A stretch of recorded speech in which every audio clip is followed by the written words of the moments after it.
evening, Randomizer fans, and welcome to a night of absolute chaos with the Final Fantasy Spring Tournament Last Chance Qualifier.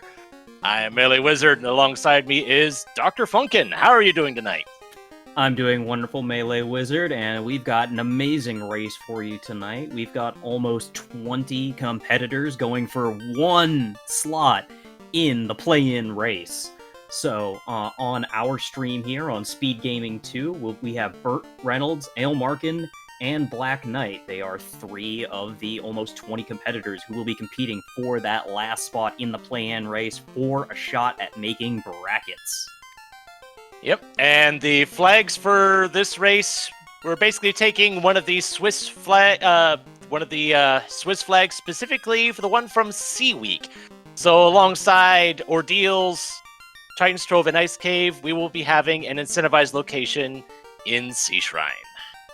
Yep, the Mermaids will be holding a essential item, potentially, or they might hold one of our duds. We'll have to wait and find out.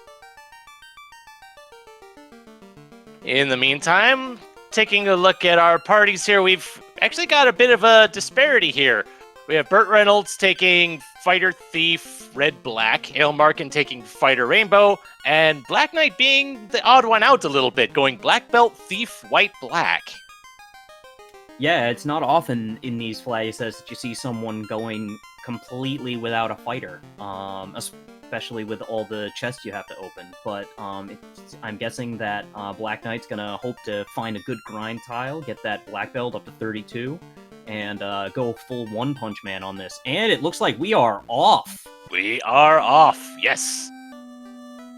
And at White Magic, we've got Cure 2, Harm 2, nothing particularly interesting, and we've got level 1 Nuke. Oh boy, and Ale Markin is resetting and remaking a party. What are we gonna get?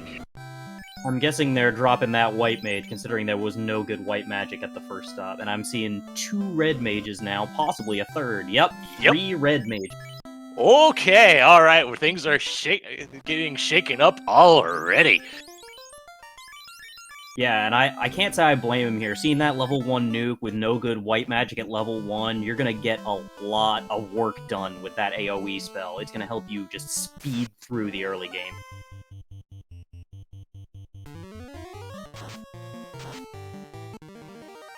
Don't see much in the armor or weapon shops, but at this point, with level 1 Nuke, you're not going to be asking for much more. Nope, that's all the protection you need. Nuke them before they can even hit you. Mm-hmm. And that's Burt Reynolds is already in Temple of Fiends. We've got a cabinet on the first chest. Which is nice, you know, being able to have save items. I didn't see what they cost in the main town, but getting them for free never hurts. Mm-hmm. However, what does hurt is that ghoul with glare there that just got him down to one... What, we're down to 2 parties? Just 1 party member now? Ooh, oh boy. With 1 health. Oh wow! Ooh, but the nuke gets out, and that's going to be a lot of XP on his red mage there. Oh wow, yeah, it's just the double miss. Oof, wow. And the glare misses too. And resets out, not surprising. Yeah, you probably didn't realize...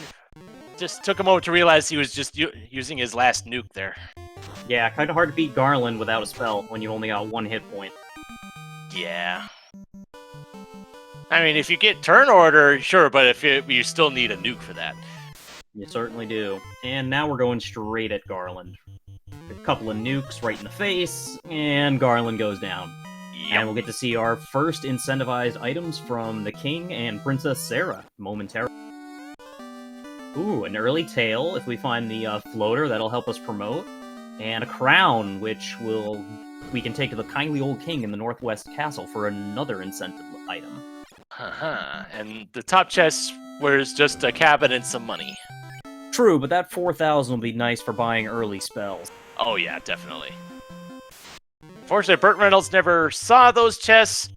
Given what the ghouls were packing, I don't blame him, and he's just gonna head straight to Provoca. Yeah, I mean, the fact is you've got level 1 nuke, you can get by with not buying spells for a little bit. But yeah, if anyone is planning on using that thief as a ninja, that tail is going to be vital.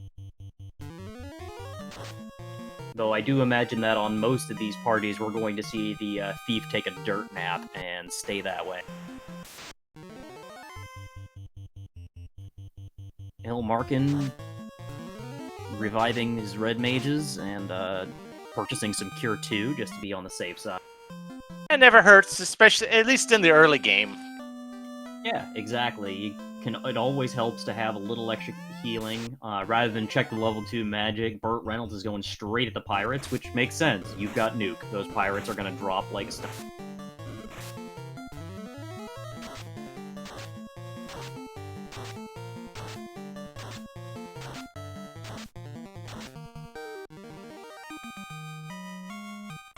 Let's see what Vicky's got for us this week.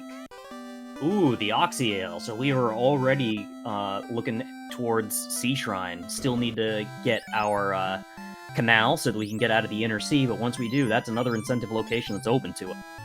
Yep, just looking at the housing market. Tents for 36, cabins for 52. That is pretty cheap. 18k for gold bracelets. Not exactly what you want to see, but you might come back for those later when you've got all the gold in the world. Yeah. If it was at like 50, 60,000, that would be different. And I saw Life and Wall at level 2. Yeah, and those should be Red Mage learnable, since Red Mage can learn all of that. And Lit 3 at level 2 Black Magic. So we've got plenty of sweepers. We also got Brack, in case you want to go Brack strats on some of the early fiends, like Tiamat and Crack. Early fiends, nothing. We might be seeing Brack strats and Topher, too. True Rhyme in chat asking what the incentive structure is and how many items are loose. Currently, we have a loose canal and 2 other loose items.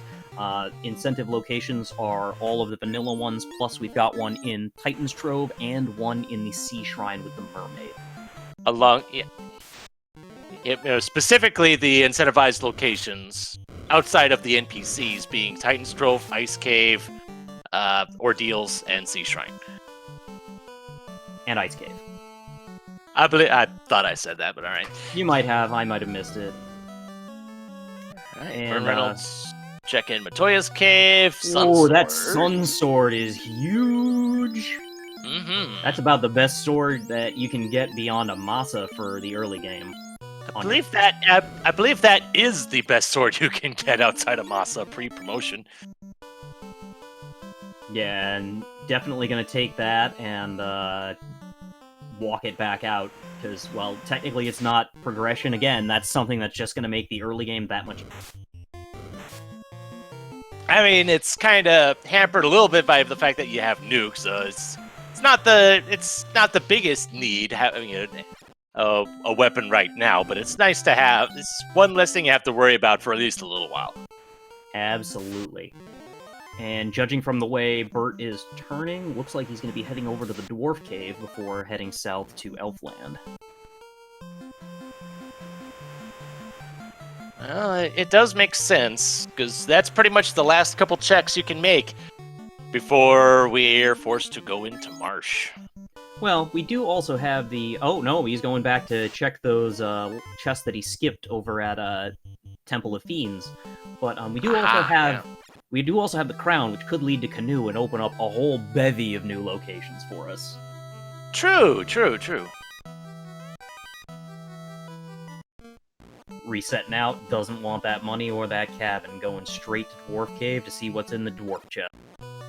Saber and Quad X at level 3 Black. Opal Armor and an Iron Gauntlet. The Iron Gauntlet you could equip now, the Opal Armor will be nice after promotion. Let's see, Harm 4 and Exit in level 3 White Magic. That's some good level 3 White Magic. Exit is a just real workhorse of a spell for getting out of dungeons quickly and efficiently. And if you've got enough spells, it's also great for getting out of, like, towns quicker than you would otherwise. Fast and Temper at level 4 Black Magic. Nice to see, but you don't necessarily want to see both of them on one level, although with Aelmarkins with 3 red mages, it's not as bad as it could have been. No, and Burt Reynolds having both a black mage and a red mage shouldn't have too much trouble hurrying for charges there, because, again, level 4, you're gonna get plenty of charges there. And it looks like silver bracelets and chain armor are both quite cheap. A little bit for the, only 1,000 for the silver bracelets isn't bad. Will get you some nice absorb early in the game, make you a lot more survivable. Ooh, Black Knight going pop grind. Oh yeah, it's not often that we see a Peninsula power grind these days, but having that nuke, it's a nice way to get some early survivability.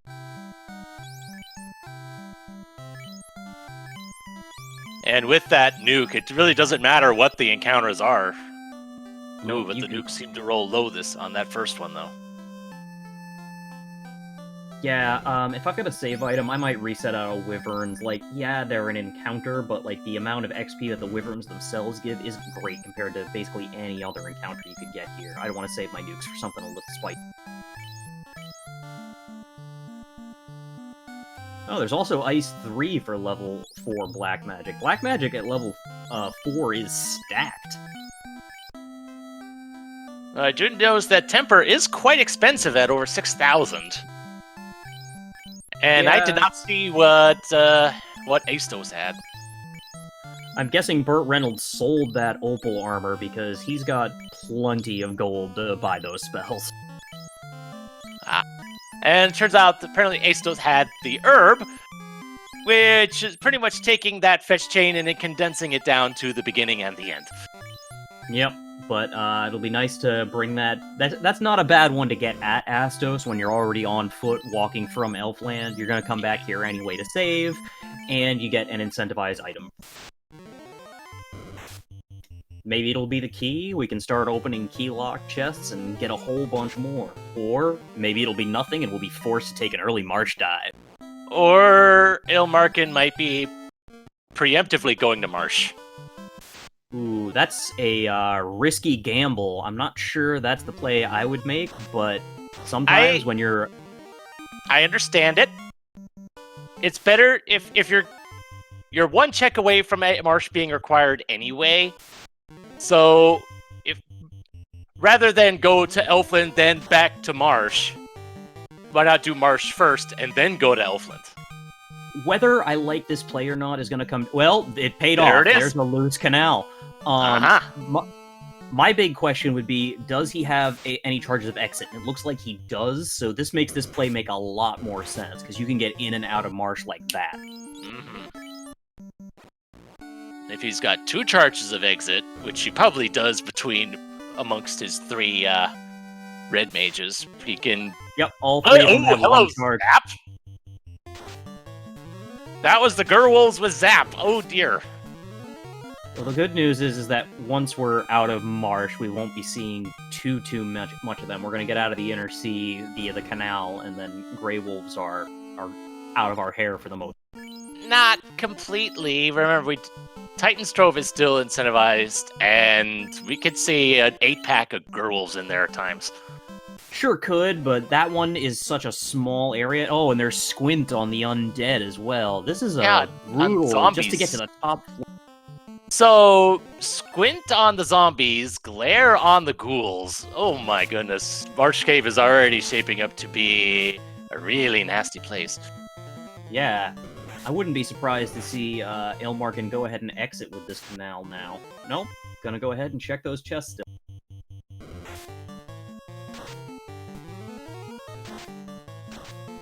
You definitely don't want to leave these chests hanging, because the moment you do, there's going to be something Especially when important. there's a ribbon! Like that, exactly. Fantastic find. This early Marsh dive is paying dividends. Let's hope that... and there's a chime from the Elf Prince, so yeah, Marsh absolutely required.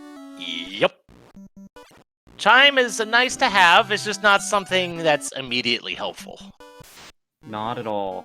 But, technically it could be helpful with that canal if you want to run a real early check of the, Mirage Tower. Sky.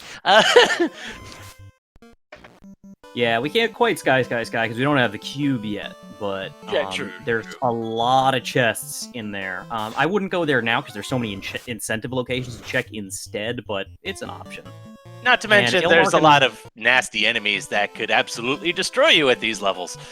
Definitely. I mean, you've got Nuke. You could potentially take him out and just get a boatload of XP, but it's a risk. Yeah, meanwhile, if turn order's not in your favor. Meanwhile, we're about to see our first shuffled trap tile, I think. We're getting close. Yeah, Elmarkin going ahead and checking the basement floor of the. That's nothing for a trap tile. Some hydras and gators. It's not the worst thing, no. Checking marsh basement, and like you're already here, you may as well make this check. It's not gonna waste too much time. So those are some healthy gators taking 2 nukes, possibly 3. Yeah, it was 2. Okay, I didn't quite see. It's another cabin.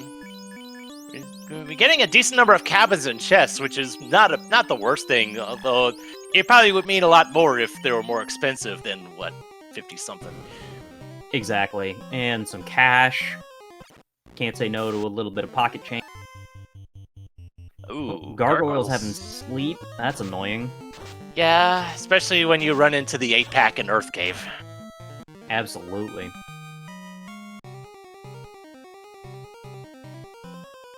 But we see Burt Reynolds walking out of Marsh. I'm guessing, does he not have level 3 charges? He may not. It was definitely close. Or he may have forgotten. Or he may not have purchased Exit.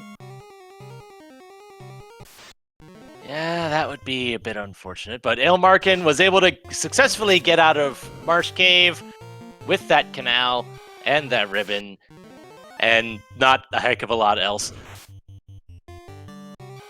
Nope. Looks like they're going to do some stocking up at the item shop, buying a whole bunch of heals, buying some more cabins, getting themselves set up for the mid. Yeah, with tents and cabins being as cheap as they are, that definitely is a benefit to those runners who are good at the encounter manipulation. Yep. Spending a bunch of money to get that temper on all 3 red mages. Definitely a sound investment to make. Speaking of sound, Burt Reynolds giving us those lovely poison sound effects as he tries to damn that thief. And then heals it. Elmarkin doing the veteran move of using Exit to get out of the elf castle faster than walking. Every little second counts, especially in a race like this where only first place matters. Absolutely, and that's one of those things that a lot of people don't think about. They're just like, yeah, I'll use Exit to get out of this multi-floor dungeon. A lot of times, it's faster to exit out of a town or out of a castle than it is to walk out. Burt Reynolds has successfully damned that thief. So now he's going to be funneling that XP into only 3 characters, making this, making those 3 characters level up much faster to help get him ready for endgame. And with Elmarkin having the edge amongst the 3 runners that we can see right now, has the canal rather, and has a decent number of options available to him. We'll see where he decides to go. Looks like he might be taking a trip to Crescent Lake. Yeah, I'm a little surprised he didn't go up to Melmon to check the level 5 magic, but without having charges right now, it does make a bit of sense. There's nothing incentivized at Melmon. You don't have a ruby, so you're not going to get to the Titan's Trove. So yeah, you go in over to Crescent Lake, where you've got another incentive item. It's a good... looks like Burt Reynolds had to reset out of his damned thief, and we're back on poison sound effect. And we're back on seeing werewolves with. I think was the werewolves that had zap. Yeah, and those we will be seeing more of. That could be a real problem in Earth Cave. Yeah, I mean, Gerwolves or werewolves, you tend to see them in pretty big groups where you find them, so it's never a nice thing. Thank you to Speed Gaming Portuguese for the raid of 39 folks. Happy to have you here. Welcome to Final Fantasy Randomizer's Last Chance Qualifier for the Spring 2020 tournament. Yet 18 enter, 1 moves on to do another race exactly like this.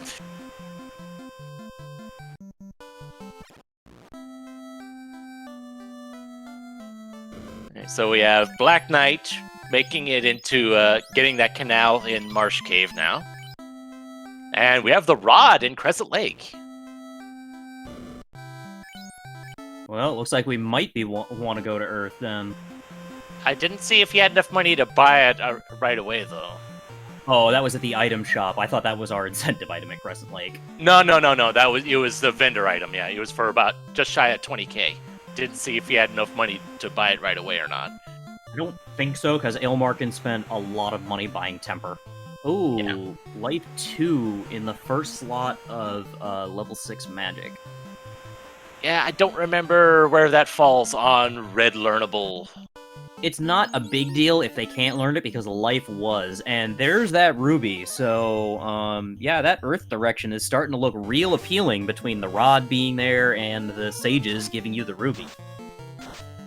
So the thought is, if you didn't have the money now, I'm thinking Ailmarkin might be doing a bit of a gold grind right now. Yeah, that's not too surprising. In the meantime, Burt Reynolds just took out a nice big pack of EXP, getting a nice big jump on his part. And the Troll's giving some good gold. I think it's about 1,200 per? 18. 18 for a pair, yeah. Yeah, not bad. That'll get you up there fairly quick, though what we'd really love to see is like a 4-pack of Giants. That'll really jump your gold up. Oh yeah, definitely.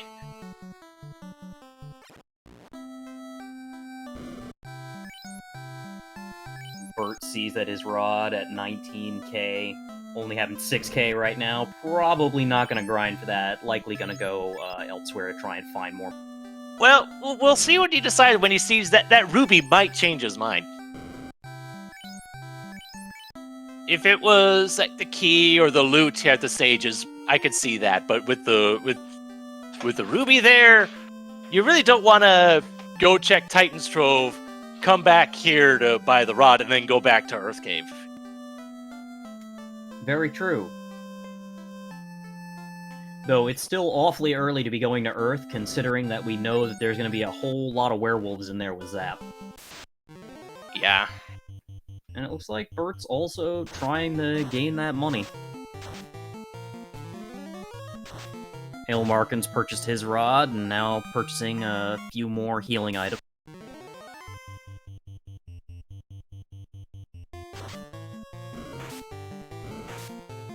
Meanwhile, Black Knight made his way out of the Marsh Cave and is making his way back to Elfland. Yeah, one potential thought regarding the grind, getting the Rod now. Having the Ruby gives you 2 incentivized locations, Titan's Trove and Stardust Cave. While you're there, it really all depends on whether you're planning on how much of Earth Cave you actually plan on checking, as opposed to just trying to go mode through, knock out Lich, and move on. It certainly does, and that also may change based on what 2 incentivized items you get from the Titan's Trove and from Sarda. If they give you a canoe and a floater, you're not bothering to go to Earth at all. You're going to get your airship, and you're getting in the sky. You're going to go... Oh yeah, definitely.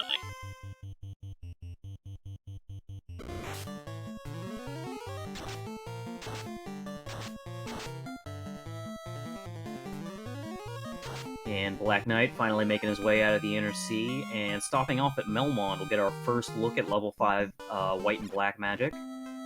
Level 5 White, we've got Heal 3 and Invis 2, which aren't bad pickups. And nice. Black magic is got Warp in the vanilla slot, which means it's going to be unlearnable until you class change. Well, considering we already have exit, really the only place that would be that helpful would be in Ice Cave. Yeah, and even then, you don't lose a whole lot of ice. Ooh, A canoe There's- in Titan's Trove. that's one piece of the puzzle. Canoe and Titan's Trove. Absolutely. That's going to open up the volcano. That's going to open up the ice cave incentive. That's going to open up the ordeals incentive. That's going to open up the waterfall incentive. That opens up just a ton for us. And Sarda's got a crystal, which gives us the Matoya turn-in. That is awfully far away at this point. Yeah, it's not the best item to get at this point. So, between with the canoe, we have ordeals incentive, we have waterfall, we have sea shrine available cave. at this point. Yeah, ice cave. To be fair, we already had Sea Shrine before we got the canoe. True. With the current flags, there is that dock over by Onrak that you wouldn't need a canoe for that. No, not at all, though. That's also a tough one to get to. Nuke certainly helps, but Sea Shrine is awfully rough at the current. It looks like Ilmarkin is making the play to Earth. Which makes sense. Already here, got a bunch of charges and Nuke, you've got the rod.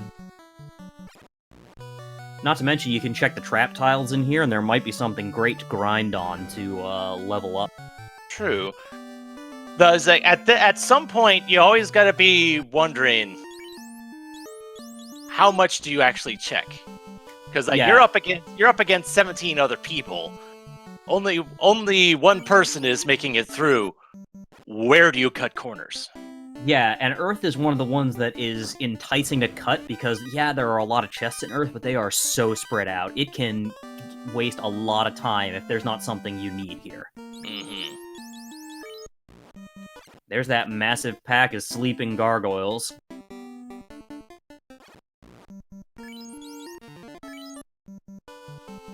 Well, so far we've got one red mage up with nuke, and that's all we need to get the nuke off and take care of these stone jerk.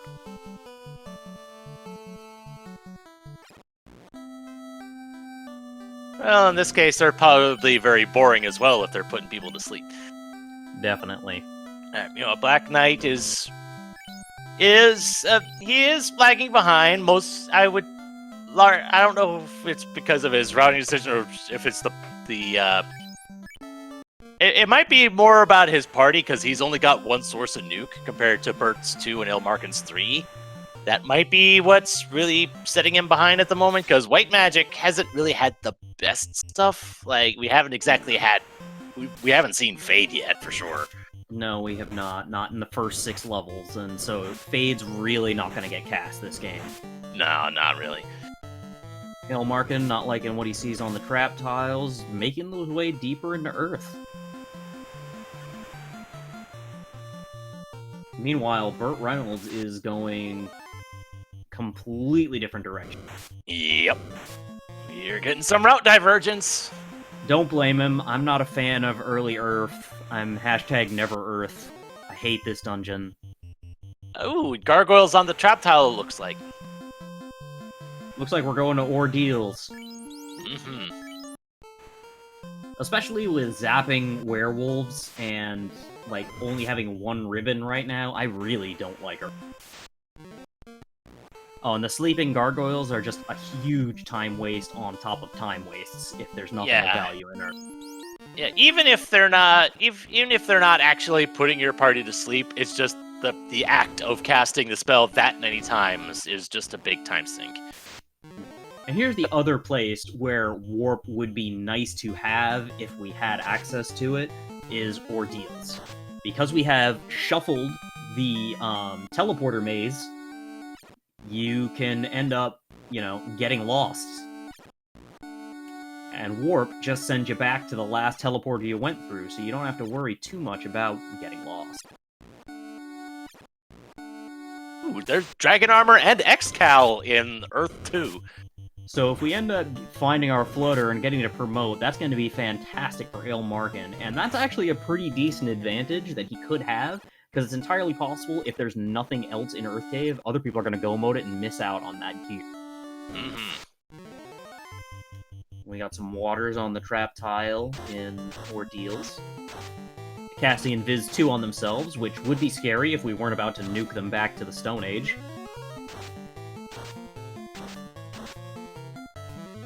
Looks like they've got about 300 health, which is about vanilla. Yeah, not too bad. So we got some lovely treasures to check here. So far, a bunch of gold and worthless armor. Though that flame armor is not worthless at all. That's going to be fantastic for your fighter right now. Massive upgrade from that iron armor, plus that silver shield will also add some nice absorb.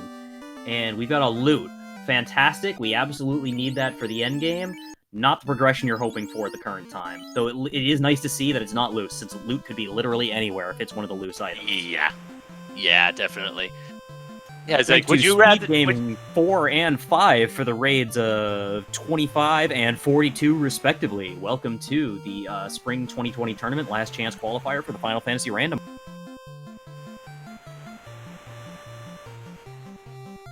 Sorry to interrupt. No, that's fine. It looks like Burt Reynolds might be looping around to turn in the crystal. Yeah, and this makes sense. You're in this area, and there's a dock up there. It's not a bad play, because you can just dock right at the at the canals there. So I actually really like this routing, especially if you really don't want to go to Earth. Though I'm curious to see where he goes from here, which might be contingent on. Yeah, I was wondering if he would either be ice or check in Mirage. That's a good point. He could check Mirage. I would suggest if we get ice. No, not TNT. That is about the worst thing you could see here when you're on the outside of. Well, I guess you could hoof it over to dwarves from here, but that's a long walk. Yeah, but it's shorter than. Oh, he's going up. I'm judging from how far left he's going. I'm guessing this is waterfall. Possibly, yeah. Yeah, this is looking like waterfall and on rack. Yeah. Because all of Sea Shrine's available, we know it's incentivized, so there's going to be something important there. You know, that vampire was holding an awful lot of money in that chest, about 12k. Well, if nothing else, that's gold bracelet money right there. Definitely.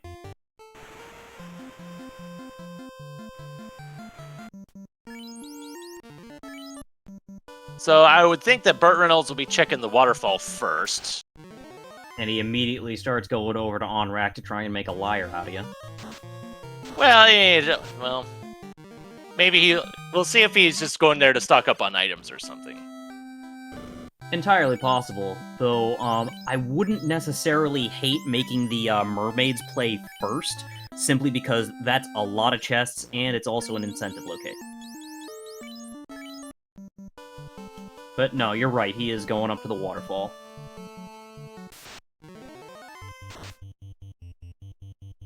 Ooh, black shirt deep in Ice Cave. So there's some good gear, or Ice Cave, sorry, Earth Cave. There's some good gear in Earth, and like getting to put that black shirt on your fighter just to give them an AoE to help blast down these giant packs is going to be fantastically helpful. Unfortunately, it's still not progressed. Yeah, it's an extra source of AoE that the fighter can use. Yeah, though, again, you've got so much nuke with level 1 nuke, it's how much that's worth is tenuous at best, considering the time investment in getting. Yeah. I won't argue that, but sometimes conserving even one nuke charge can mean a lot. Sure can. And it looks like Black Knight is heading up to the Ice Cave. Ah! And there was a free gold ribbon in Earth 4 as well. Oh, nice. Having an extra gold bracelet is always, considering how pricey they were, definitely doesn't hurt. So we found some good stuff in Earth. It just wasn't progression. So nothing loose in Earth this time around. Yeah, and that's kind of tough when you see that. Like, yeah, you're happy you found all that gear, but you're also like, uh-oh, this Earth play isn't panning out. And when you're facing 18 or 17 other runners that are all as good as they are to make it to this point in the race, it's got to be making you feel a bit behind.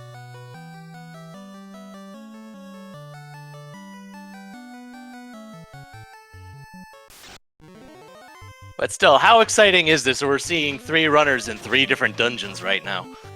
It's absolutely wonderful. It's the diverse. Like, we've got 3 different parties. We've actually had 4 different parties between the 3 of them because Ailmarkin re-rolled.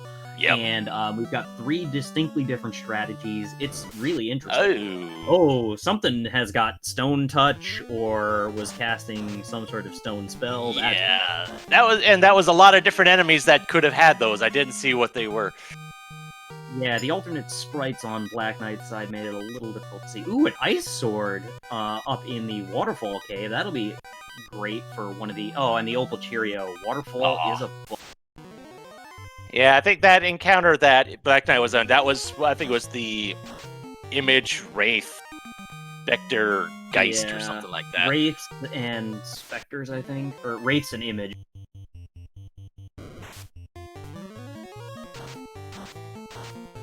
Well, that was the surprise round for the Image and Wraiths, and nothing... So I'm thinking it might have been either the Geist or the Spectres that had the stone, had this petrification. Meanwhile, we have Ailmarkin facing off against Lich 1, and yeah, that's the end of that. So at 34 minutes, from our perspective at least, we see our first orb lit.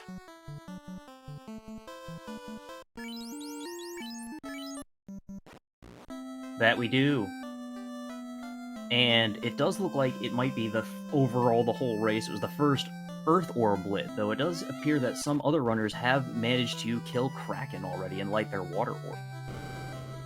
With level 1 nuke, that doesn't surprise me too much. All you need is good turn order and some decent rolls.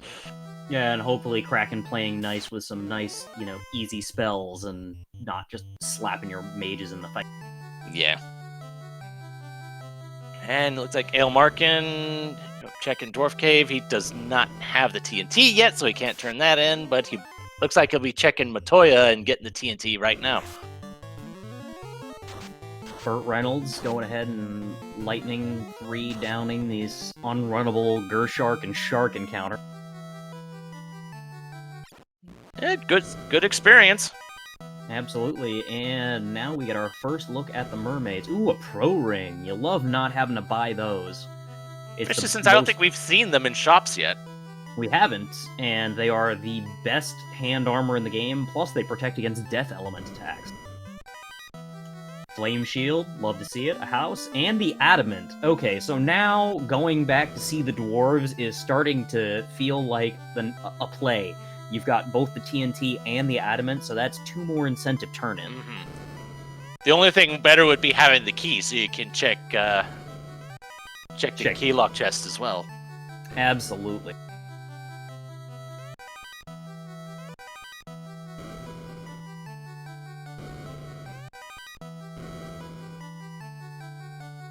Meanwhile, Black Knight finds the Masamune in the 6 chests down in the ice cave. That is fantastic. The most powerful sword in the game, arguably, and equipable by any class. That's going to really increase his damage output. Oh my, yes.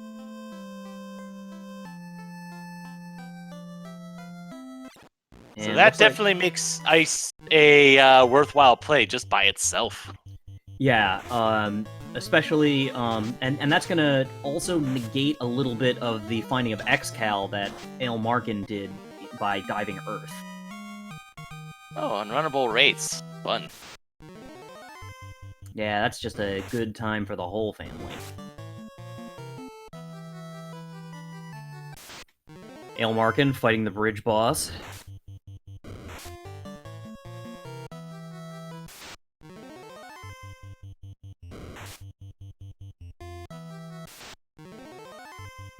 And Burt Reynolds just hitting a really unfortunate part of the encounter table. Just step, fight, step.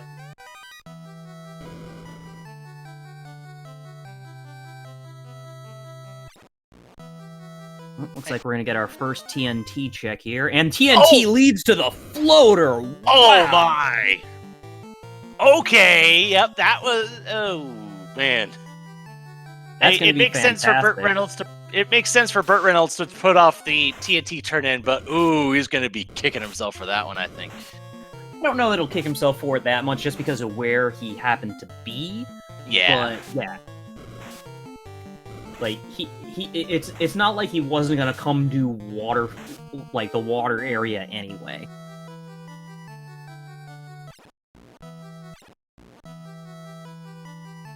Alright, Black Knight coming towards the end of Ice Cave. Let's see what... Well, first we'll see what the trap tile is, and it's... Ogre and Creeps. Yeah. Love to see those walk strats. Lord knows I've fallen down those holes by mistake too many times. Ooh, the slab. That's interesting. That could be required. That could, well, that could lead to our key. Or our cube. We don't know yet. Could also Really, be yeah, the Thor hammer. Yeah, the key and the cube, those are really the only outstanding required items we're looking for at the moment. Absolutely. Thing is, we still haven't found any of our loose items yet, besides the obligatory canal. That's true. It's possible that none of our loose items are required. Yeah, if the two loose items are the Thor hammer and the power gauntlet rather, then yeah, they wouldn't be. Although I'm sure the power gauntlet would be something. There's our loose key in the sea shrine. Never mind. Okay then. Amazing. Yeah, I don't think Burt's gonna be sad about waiting to turn in his TNT now that he found that loose key. No.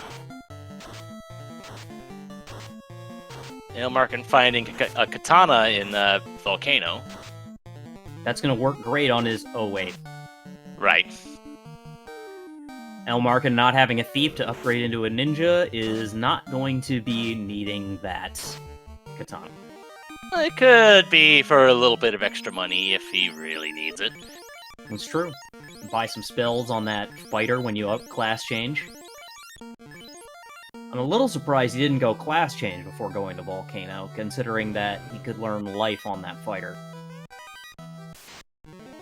Well, it's... Volcano is pretty much the closest thing to where you get the floater from. He might be go through Volcano, probably go through Ice, and then promote afterwards, just because of how you would route it, just for convenience. Yeah, that's fair. Ooh, vanilla fire spike tile. Yep.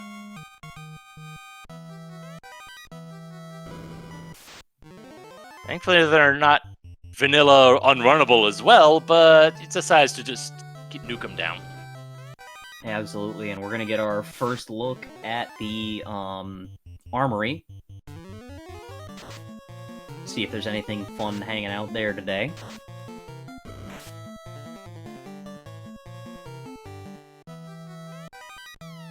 An opal shield. That'd be good on promotion.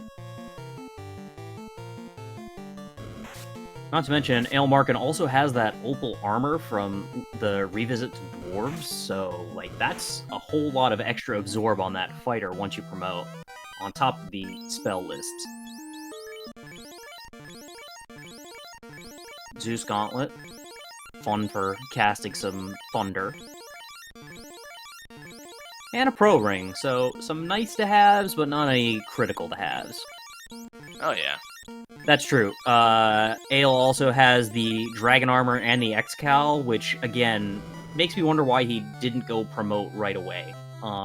Carry can be deceptively dangerous, and so having that, you know, endgame sword plus the endgame armor would really help. It's all about trying to save time. With the time spent going to Cardias and back, would that make up the time of just going to Volcano now? I guess for whatever I'm trying to say. Yeah, I hear you. My worry is that I've seen enough people wipe to carry 1 that I would probably go promote, especially since I already have all of that gear. That's the risk. So Black Knight, having gotten the TNT, will be turning that in, getting the floater. Uh-huh. Decided And- not to go through Volcano after finishing Ice. Yep. And Burt Reynolds is approaching Kraken.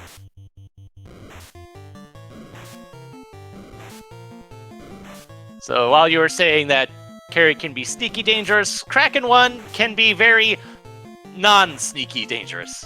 Yeah, now Kraken, in all forms, tends to be a massive, massive jerk. Yep, high number of hits equals high number of damage, and that often equals dead party members. Deleted party members. Ugh, Burt Reynolds is just getting encounter after encounter after encounter. It has not been a great step route through this sea shrine.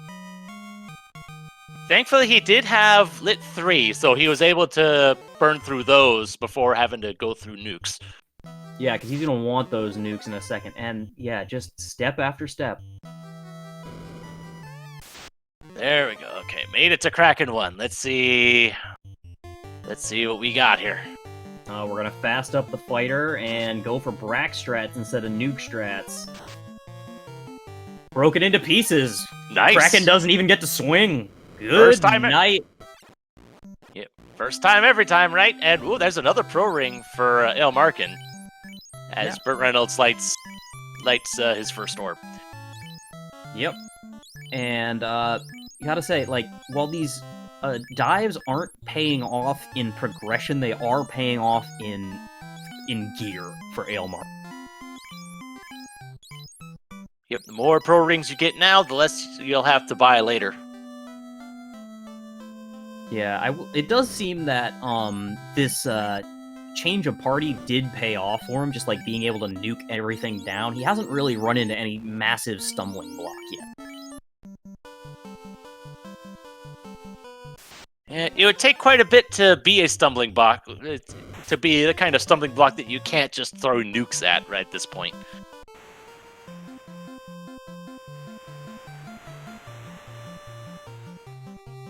According to chat, apparently we had the Quake spell in Onrak. Sure did. Yeah, true rhyme. Originally, Aelmarkin was Fighter Rainbow, so Fighter, Red Mage, White Mage, Black Mage, and rerolled to 3 Red Mages after seeing level 1 nuke. And I'm sure after seeing Exit at 3, Red Mage learnable, he liked that decision even more. And Life at level 2, Red yes. Mage learnable. And then level 4 had Fast and Temper, like everything you could possibly want is... Ooh, we get a bottle. Bottle from the blacksmith. We'll be getting the floater from Narek, and we'll see if the Keylock chests have anything good. As Aelmarkin pulls carry 1.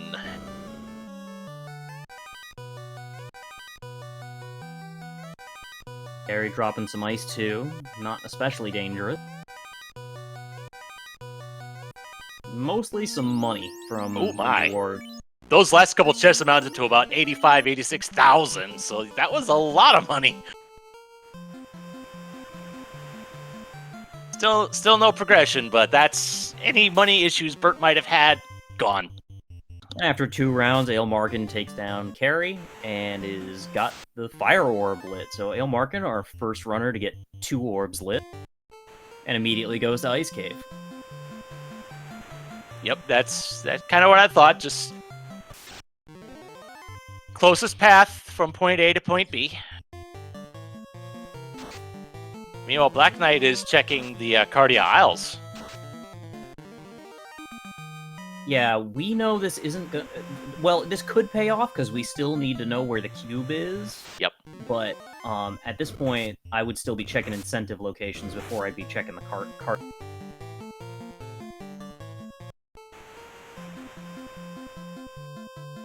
Yeah, one other thing about this particular check is that Black Knight's not going to be promoting right now. No, promoting when you're planning on doing a black belt as your main damage dealer is actually a detriment because the black belt has larger magic defense growth than the upgraded master class has. So you end up losing out on stats by promoting early. Except he's actually going to promote right now. Oh, well then. He made a liar out of us. Okay. Burt Reynolds going to check the bottle turn-in. Might see, by process of elimination, I think the pro rings have to be here, too. In the armor shop. Yeah, that would make sense.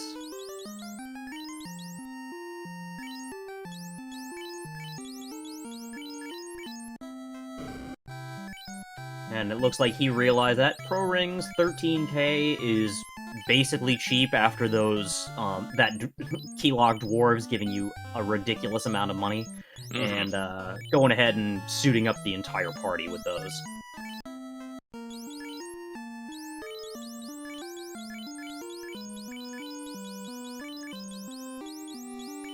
That's great. Even if you don't find another ribbon, having that protection against death element is going to be super nice. Oh yeah, definitely. That means stuff like rub and that sort of thing won't be as big of an issue. And Looks Elmar like he didn't bother to get a pro ring for his red mage who's got the ribbon on him. Like, I understand you don't need the death protection, but the extra absorb is nice. Oh yeah. But there's the power gauntlet. Okay, so that means that either our cube is loose or it's the slab turn-in. Yeah, because we've pretty much seen everything else. And if the cube is loose, it's either going to be here in Cardia or it's going to be in Mirage, I think? Maybe key-locked... Well, that's not true. There are plenty of other key-locked chests we could check. Yeah. The worst place it could possibly be right now is in TFC in water. Some might argue key-locked Marsh, but yeah, I could see that. Yeah, I think it might be quicker to get to key-locked Marsh than it is to get back to TFC, just because of the amount of walking that you're going to be doing versus where you have to park your airship. Look like Black But Knight it's was... close. Look like Black Knight is... checking the caravan. Might have forgotten where the rod was. Ooh, yeah, that would be... kind of unfortunate. Either he never checked it or didn't remember.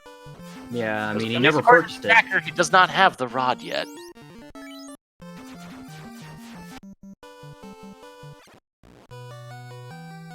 Hopefully, after seeing that it's not an Onrak or Gaia, hopefully he remembers to go back to get it out of Crescent Lake. Indeed.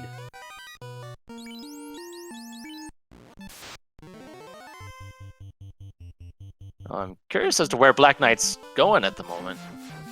I was looking a little confused. I think he forgot what item shop the rod is in. Well, there isn't one here, but I think he might be pursuing the slab turn-in now. That's a good point. Plus, picking up some white magic and some black magic. He hasn't been to Ordeals yet, so Warp is a great pickup. Yes.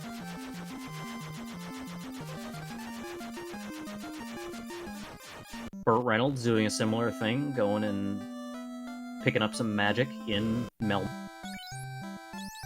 Fortunately, he hasn't been to Ice Cave yet, so he doesn't have the slab, so he'll have to come back later. Presumably, he'll have to come back later, assuming that the Fainish have the cube. Yeah, we'll probably find out relatively soon at this point, because we've got a few people in the air with the slab.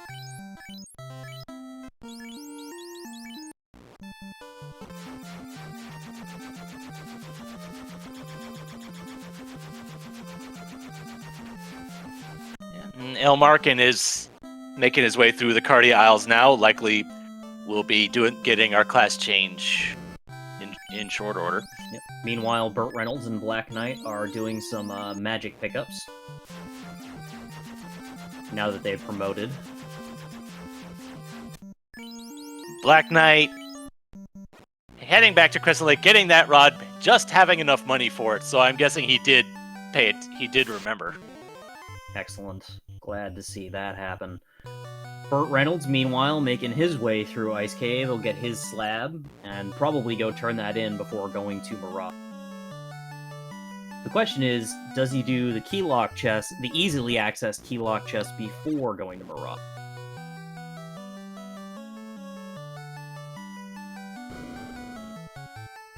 Well, if the cube is loose in Mirage, then you're in go mode. Well, actually, no. Elmarkin wouldn't be in go mode because he's still missing the loot and the key. True, but someone like Burt Reynolds or Elmarkin might be. Although Elmarkin still needs to get his key out of loose in the Sea Shrine. Right. Which Elmarkin might end up going there anyway because Sea Shrine is an incentivized location. For sure. Meanwhile, Burt Reynolds is going to finish clearing out the chest here, pick up his masa, and be delighted to...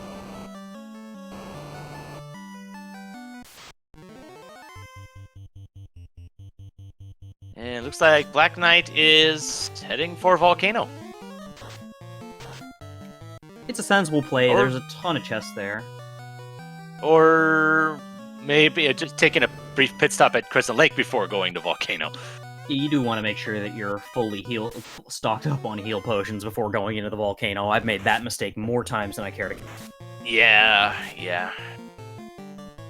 While it's nice to be able to run through that as fast as you can because of all the lava tiles not incrementing the encounter rate, it's still dropping your health every time you step on.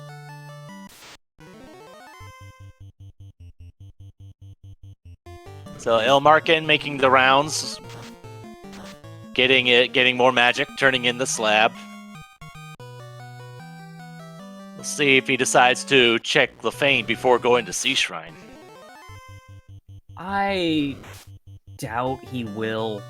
Sea Shrine for him encompasses 2 checks because there's also Waterfall. Yeah, and it looks like that's exactly where he's going.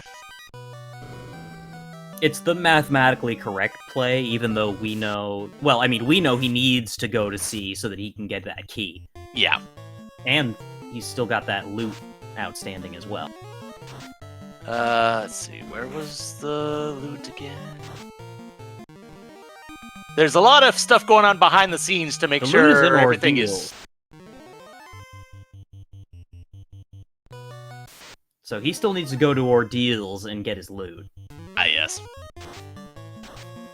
Which was a good idea to go get that, get the warp spell, because if he knows he's going to have to go there at some point. Definitely. Again, like we've said, with the randomized teleporter maze there, warp is invaluable.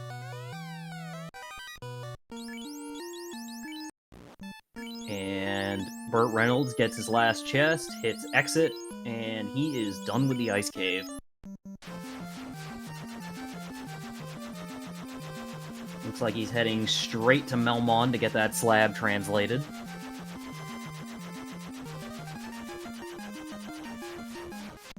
And I believe that's his last incentivized location.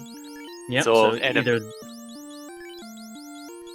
at this point, it's either going to be the cube or Thor hammer. Yep.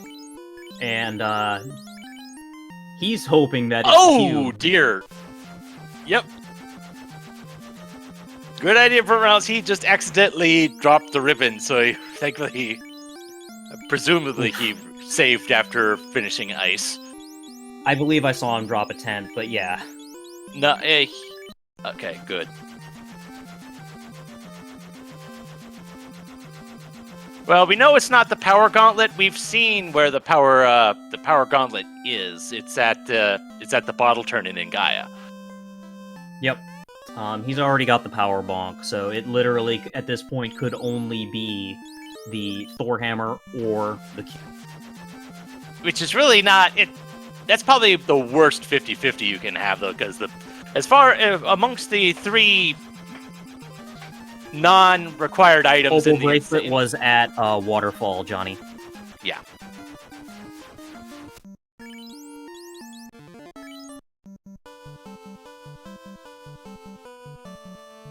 Yeah, it's like amongst the 3 equipment items in the incentivized pool, the Opal bracelet, Power Gauntlet, and Thor hammer. Probably the Thor hammer is probably the least valuable outside of like early game, which in this case, in this seed, wouldn't have even helped that much anyway because we had Nuke at level 1. Yeah, this is like the worst. And there's the Thor hammer. Oh, we got a loose cube. We have a loose cube, and it could be anywhere outside of Sky. Yep. Looks like he's going to check Mirage first, which makes sense. Lots of chests here. Yep. And he's right here. And if the cube is here, we're good. If it's not here, then we got ourselves a wild goose chase on our hands. Well, I don't know that we have that much of a wild goose chase. I mean, at this point, it's just the key lock chests. Yeah, but there's a pain because they're scattered. But yes, exactly. Cause there's the ones in Temple of Fiends. There's Cardia, not Cardia, Corneria Castle. There's Elfland Castle. There's Marsh. There's the one in C that we had alluded to earlier. Did I miss one? Northwest Castle. Northwest Castle. So there's a lot of different directions that it could take you if the cube's not here in Mirage. Definitely. But this is the most chest dense area to check, so it does make sense to just do it, especially since you're right here. Though it does seem to be taking an awful lot of time, because again, he's in that terrible part of the encounter table where it's just encounter and after encounter, step after step. Mm-hmm. And it looks like Black Knight, after getting that Vorpal, he's just skipped past the rest of the armory. He's just going straight through. That's a bit of a risk, considering he's still hasn't found any of the loose items yet. Well, there's our second katana in Mirage 2, and there's a Bane sword, and that's it. Well, time to go key lock chest hunting. Yep. But he's making use of that katana, though. So it wasn't completely fruitless. It's just it's not what he's looking for at the moment. No, but that gives everyone except his Black Mage a decent melee swing, which will also help with saving spell charges. Alright, so first... Option number 1, Corneria Castle, 6 chests. And that makes sense. It's the most chests he's still got left. Silver, mage staff, money, silver, wear sword.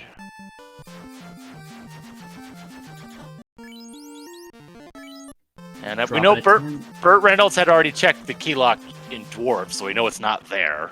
Nope. And then proximity routing in up to Topher. Oh, this is a scary fight. Really? Oh boy. Werewolves and Gerwolves, they're back again. Now, while he's got plenty of protection against Death Element, I believe that Zap is Time Element, so that'll still kill him through those Pro Rings. Yep.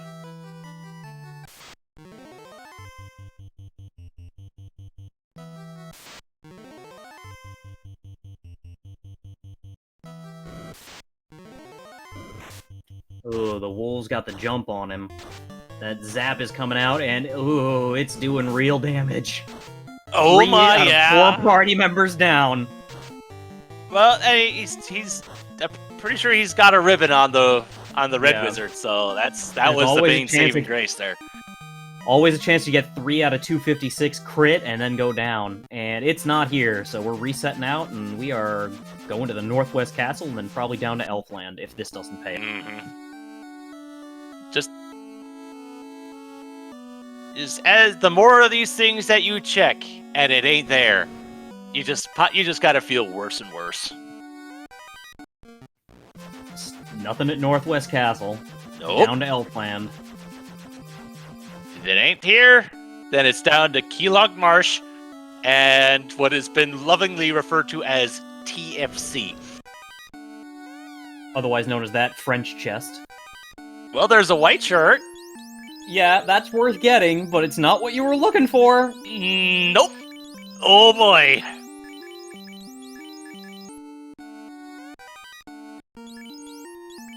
Oh! Burt Reynolds hasn't checked Earth yet. Or Volcano. Or Volcano. And he's going Volcano first. We know that it has to be in one of those keylock chests that's left. Yep, that's 4 chests left. 3 in Keylock Marsh, 1 in Sea Shrine that neither Burt Reynolds nor Elmarkin are able to check yet. Couldn't check before because they didn't have the key when they were going through Sea Shrine the first time. Yep, and Burt Reynolds is just powering through this volcano.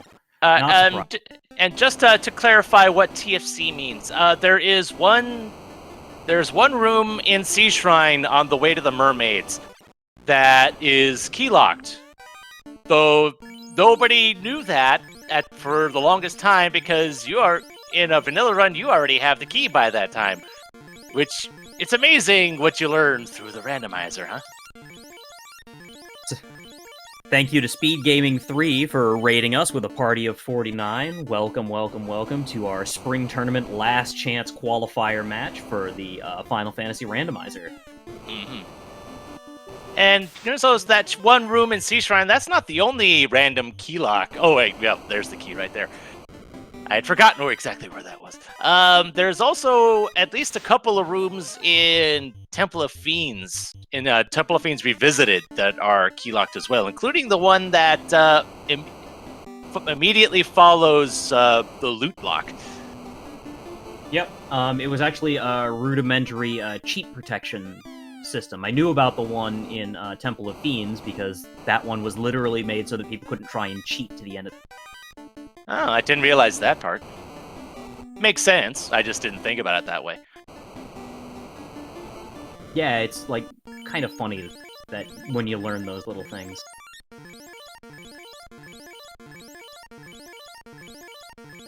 I'm sure a lot of people learn by doing a seed in Final Fantasy in this randomizer, thinking, "Oh, I don't need the key." Turns out, yeah, you do. Yep, absolutely. And Black Knight is currently taking on Carry 1, hitting hard with a katana. Likely still has some nukes. Yeah, likely still has the Masa on the Master. Yeah, depending on the level, that makes a lot of sense. Yeah, it's still swinging a sword. 6 hits, 400 damage, Carry goes down, no big deal. Oh yeah, only level 15, that Masa's going to be on the Master for a while. Yeah, I want to say that it starts to become iffy which is the better option, Masa or just plain fists around. Somewhere between 22 and 32, if memory serves. Yeah, and once you hit 32, it's bare fists all day. Yep. By that time, you're getting 8 hits, and you're just going to be outclassing Masa damage. Meanwhile, Burt Reynolds also taking on Carry, about to light his second orb. Carry disappears. And Elmarkin is on the Kraken floor.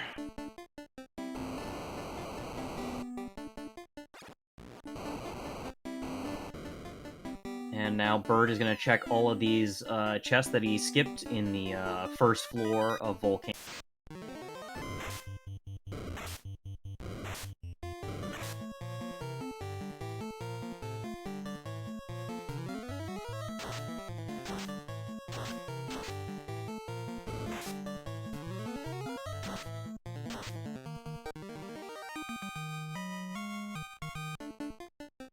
Fast goes on the night. Boom! And Kraken goes down.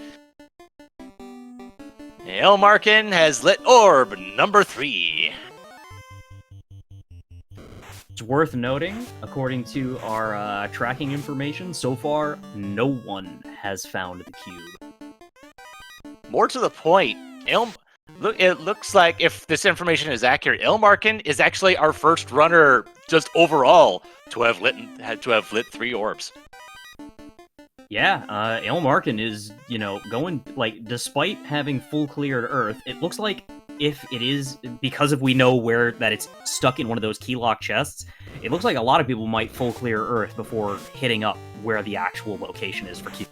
Which isn't the worst idea, we just know that that's not where it is. No, I mean, it makes sense from a chest density perspective, we just know it's not the play. Yeah, so if anything, Elmarkin definitely has a bit of an advantage. Full cleared marsh outside of Keylock, full cleared Earth, full cleared Volcano, full cleared Sea Shrine except for the one. Pretty much the only thing he has left is Keylocked and Mirage. And he's about to do... And he's likely going to do the bottle turn in, do these... I know he translated the slab already, so he'll do that, and then probably hit Mirage. Yeah, absolutely.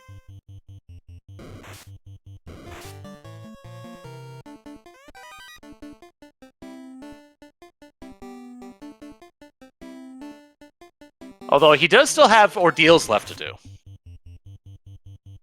That's true, he also hasn't done ordeals. Oh, Power Gauntlet, he's definitely going to want to pick that. Oh yeah. Yeah, TFC would be brutal, at least for the runners on our side, because while they didn't think of it, the key was right there in Sea Shrine. It may have made sense to go check that chest just in case. I understand why not, because it's kind of an investment for one chest, but now it's going to be eating at you. If the only way going back for that chest would have made sense to me is if for whatever reason they decided to go Kraken side first. Because, you already have the means of beating Kraken, do that now, knock out that side, then knock out Mermaids, and go from there. If anyone had done that, that definitely would have made sense. Yeah, the other thing is that, considering that we still had 2 loose items at the time that everyone went into water, it could also make sense to do Kraken side first in case you find one of those loose items. In this case, they would have found the key, and then TFC never would have gotten orphaned. Right. But it looks like all 3 of our runners is doing Mermaid side first, which also makes sense because there's going to be something here. Absolutely. Mention in chat, the F stands for whatever you want it to stand for.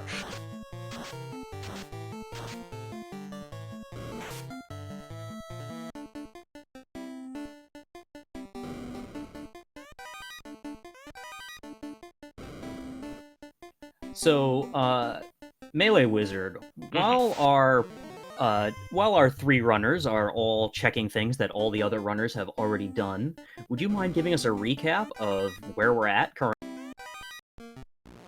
Yes. Our first 2 items, the king had the tail and the princess had the crown. Vicky had the Oxyale.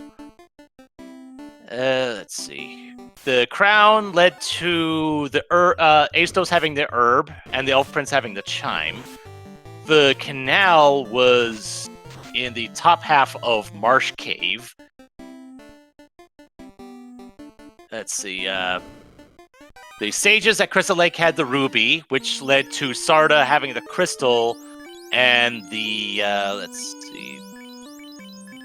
Where was what did the Titan's Trove have again? Titan's Tunnel had the canoe. Sarda had the crystal. The Matoya had the TNT, which led to the floater at Narek. Let's see. The adamant was at the Mermaid's chest in Sea Shrine, with the key being loose on the Kraken side, as we have the 3 eye tile in ordeals. I didn't see that before. Yeah, I didn't see anyone. No, I didn't notice that this was the. I think everyone exited out instead of checking that grind tile, and I'm a little surprised that Ailmarkin didn't take that a few more times with how XP rich that is. Well, you're also kind of on a time crunch. So, leaving out the adamant was in that was at the Mermaids, right? Yes. And Correct. that led to the blacksmith having the bottle and the fairy and Gaia having the power gauntlet. The slab was in Ice Cave, which led to Thor's hammer and Lefane. The vendor item was in Crescent Lake, and it was the rod for about 20,000. Ordeals just had the loot. And I think that just the opal bracelet was at the waterfall. What the one ribbon we've seen so far was in Marsh Cave.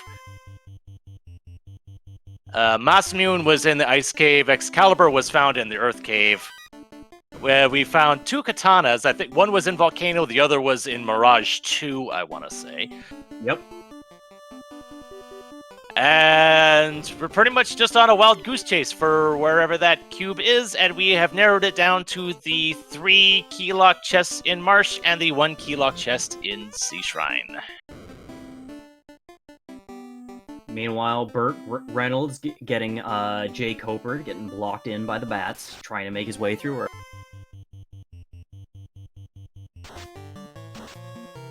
Oh no. Oh no, those... Oh. You hate to see that zap just knocking down party members. Thankfully, the red mage is standing so he can bring them back up with life, but that... Yeah, that's what you got the ribbon for, keeping it on the red mage, just so, because that's your 1 life cast. Well, I guess the knight can cast life too, but... I mean, Yeah, life but... as well, not... I think life 2 was inaccessible or something. True, though the knight definitely can't cast anything while he's staring at the ground. True. Ailmarkin about to get the bad news that the cube is not here. Nope. So the great unlocking begins for Ailmarkin's side. Yeah, and that's actually going to put Ailmarkin in a good position right now because literally all that's left to do for Ailmarkin is keylock chests at this point. Like, he's already full cleared the 3 fiend dungeons, so he's gonna wrap up these easy ones. Gonna get him a white shirt, which will be nice, but other than that, it's just gonna be some time. Yeah, it's just going to be a matter of where is that cube. Ooh, Pickle Jar Pete, Jonathan Yoshi pointing out that they believe Black Knight missed the key in Sea Shrine while they were there. Well, if the tracker is accurate, he didn't go crack inside yet. He only checked Mermaids and left, it looks like.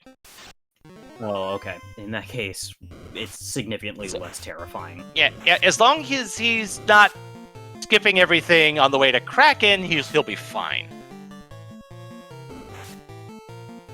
Yes, that would be bad. Ailmarkin rapidly running out of keylock chests.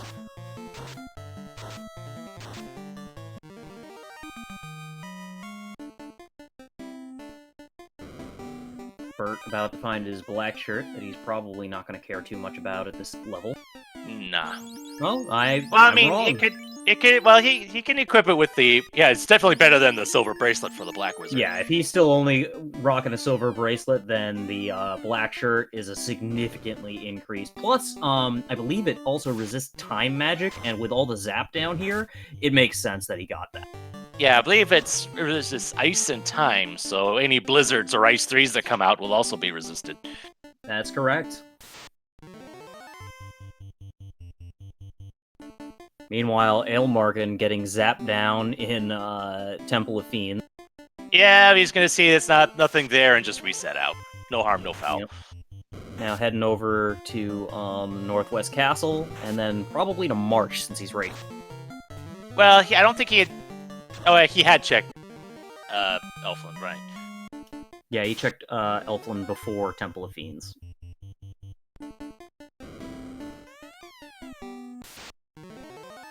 He went for chest density checks instead of proximity checks.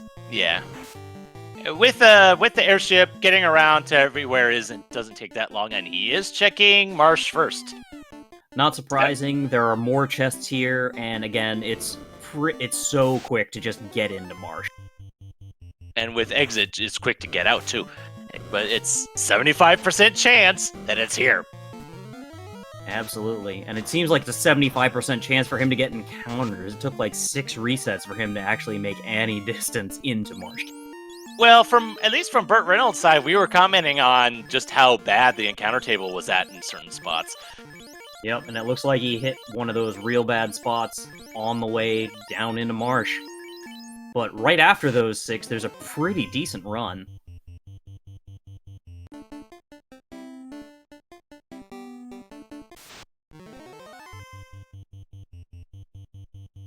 Alright, chest number 1. A pure potion, not what we're looking for.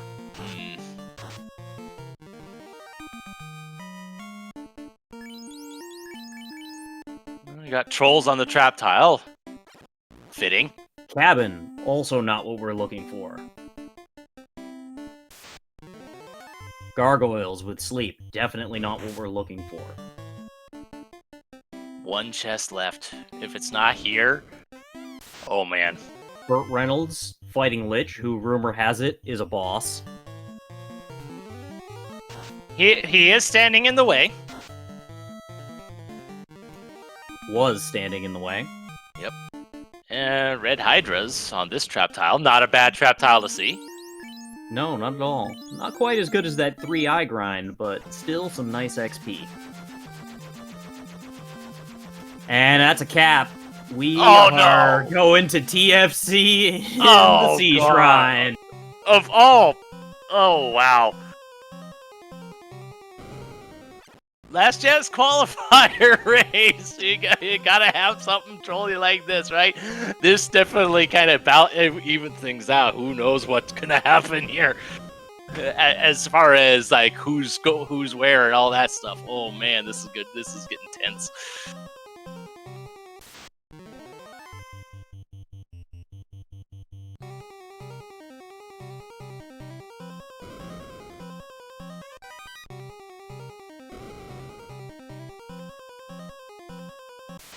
Yep. According to our master tracker, so far, still no one has found the cube. So we know where it is now, but no one has actually picked it up yet. Oh. As Black Knight gets that cube, sees the trap tile, and we'll see what he decides to do with it. Considering Black Knight is trying to level up a black belt, I can imagine he'll take this at least a few times. Burt, making his way out of, having made his way through Earth, is now checking the bottom of Marsh, about to find out the bad news himself. Yep. And yep, Black Knight doing a 3-eye grind.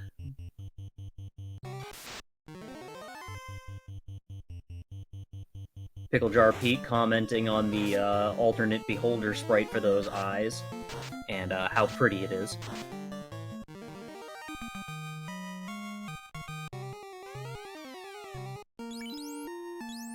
Ah, of course, right on the tile too. There it is, the cube. There it is. There is our cube. El Markin is in go mode. Let's do this thing. Yep. He's not gonna he's unless he's desperate for a second ribbon, which, given that we've pretty much just got all of Sky Castle and Topher, if you wanted to check for him, you could probably find at least one, but at this point, you just gotta go. Oh, he is just gonna go. I don't think he's going to even check the free chests at this point. Yeah, because especially with wasting all that time. Yeah, like, he doesn't know that he's the first person to find the cube.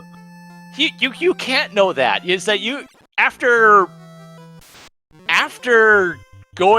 after literally full clearing the entire game outside of the Q block, you can't feel good.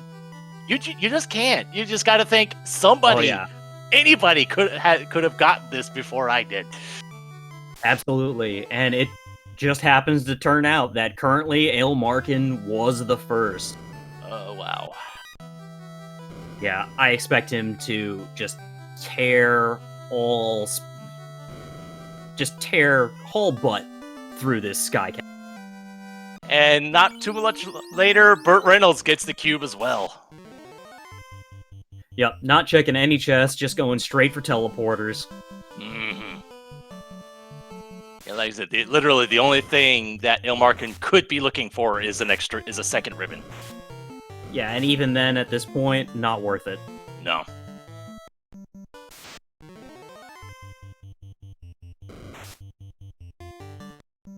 So now, maybe worth nuking down some whiz vamps for the XP. Yeah, every little bit. When you're in go mode at this point, you'll take whatever levels you can get. You can scrounge up along the way. Yep. On that note, and Burt Reynolds finding a T-Rex, and Ailmarkin is about to embark on a journey across the Bridge of Destiny. Everyone, if you want to see a war mech, get your Bless RNGs into chat.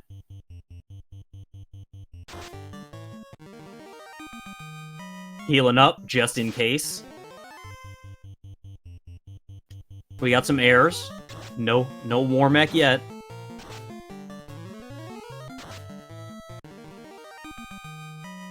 Mud Ghouls and Sorcerers, unrunnable, but still not our chicken robot. Oh, and Sorcerers have Thunder! That's nasty! Luckily, the nuke goes off nice and quick. Okay, yeah, you don't like seeing Sorcerers with anything, really. But that does hit level 24, which can be a pretty comfortable level. Metal Slimes, a pretty comfortable level for doing Topher, depending on how nasty Topher feels that day. And Topher can be as nasty as it wants to be on any given day. And Metal Slimes look like they rolled fairly low on health, so that's a pretty good. And there's no chicken! There is and he's taking it! He's taking the fight! Yep. We got a massive swing. We've got 2 nukes, and it had no health! Yep. That is a massive XP boost! That was about 700 health, give or take. Yeah. And there's another war mech! He's gonna take another one! Oh! Yeah! You love to see it! Oh, I didn't even kill his red mage on that swing. Fantastic. This is going to be gonna get him set up for Topher with these levels. Jump from level 23 to level 27 on most of his party. That is fantastic for Ailmarkin. Oh, yeah, no. And there's a third one! And he's taking the third one, too! Holy cow, this is incredible! Oh, man.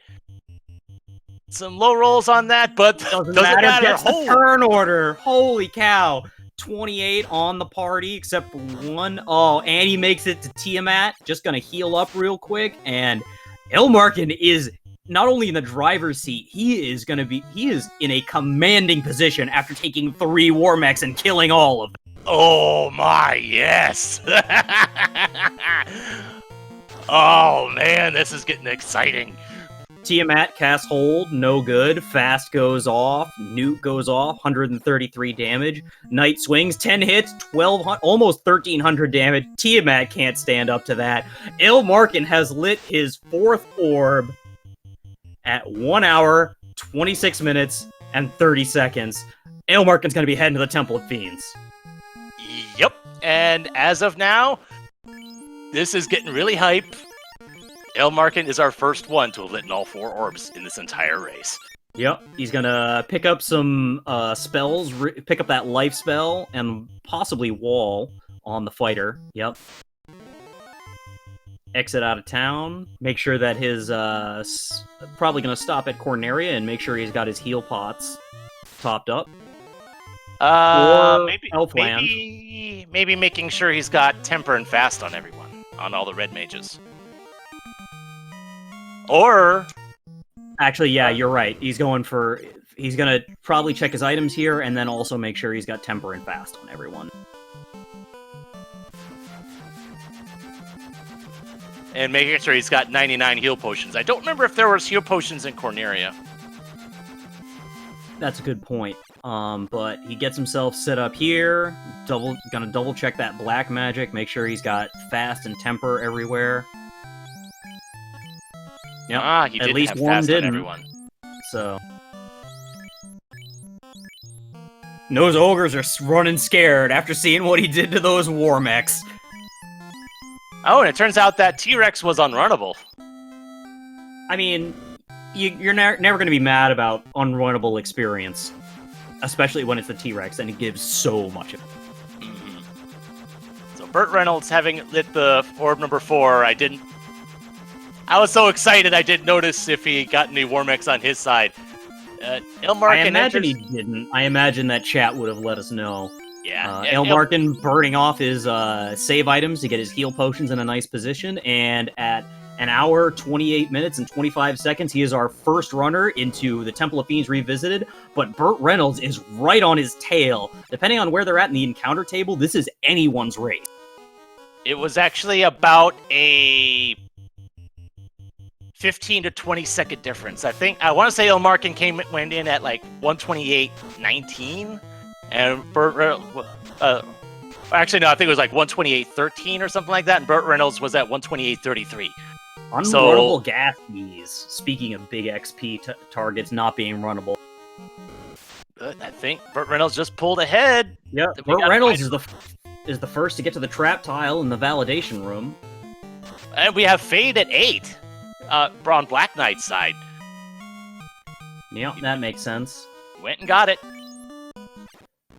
And Burt Reynolds, the first to get down into the lower floors of the Temple of Fiends Revisited, but now, oh, nope, never mind.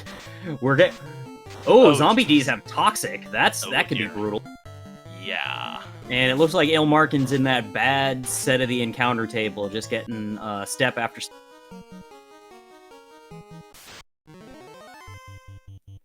But Burt Reynolds, yeah, they're actually pretty close on the encounter table from the look of it. Elmarkin takes a step ahead. Might be just a difference of, I think one of them might have done a power cycle and the other didn't. It sure seems like it. They're their encounter rates seem to be pretty close. And Elmarkin makes it to the earth floor. Meanwhile, Black Knight is just turning in the bottle. Elmarkin is respecting Lich 1, moving the ribbon over to the knight. So we're gonna have fight, nuke, nuke, nuke. So we're not respecting him too much. Lich coming out with some Lit 2. First nuke comes out, 320 damage. Second nuke comes out, 244.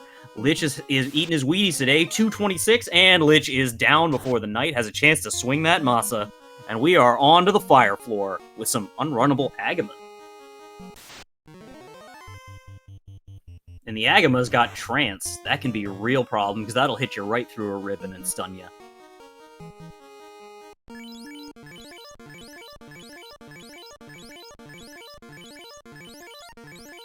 Burt Reynolds also stopping to heal up before Lich 1.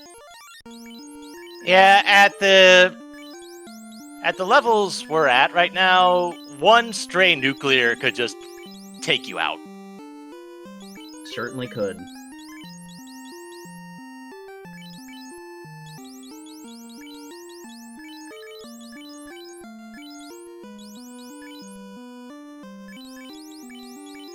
Making some tough decisions about his equipment. And Elmarkin about healing up just before Carry 2. Carry 2 gets less respect than she deserves. She can be a real spoiler. Everyone's afraid of Kraken 2 and Tiamat 2, but Carry 2 can be real nasty.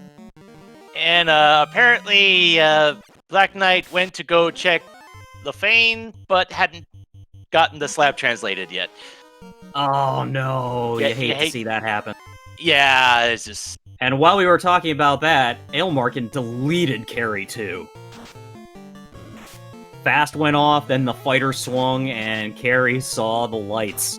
Oh, waters have Glance in addition to Inv 2. Thankfully, they're runnable, unlike Vanilla.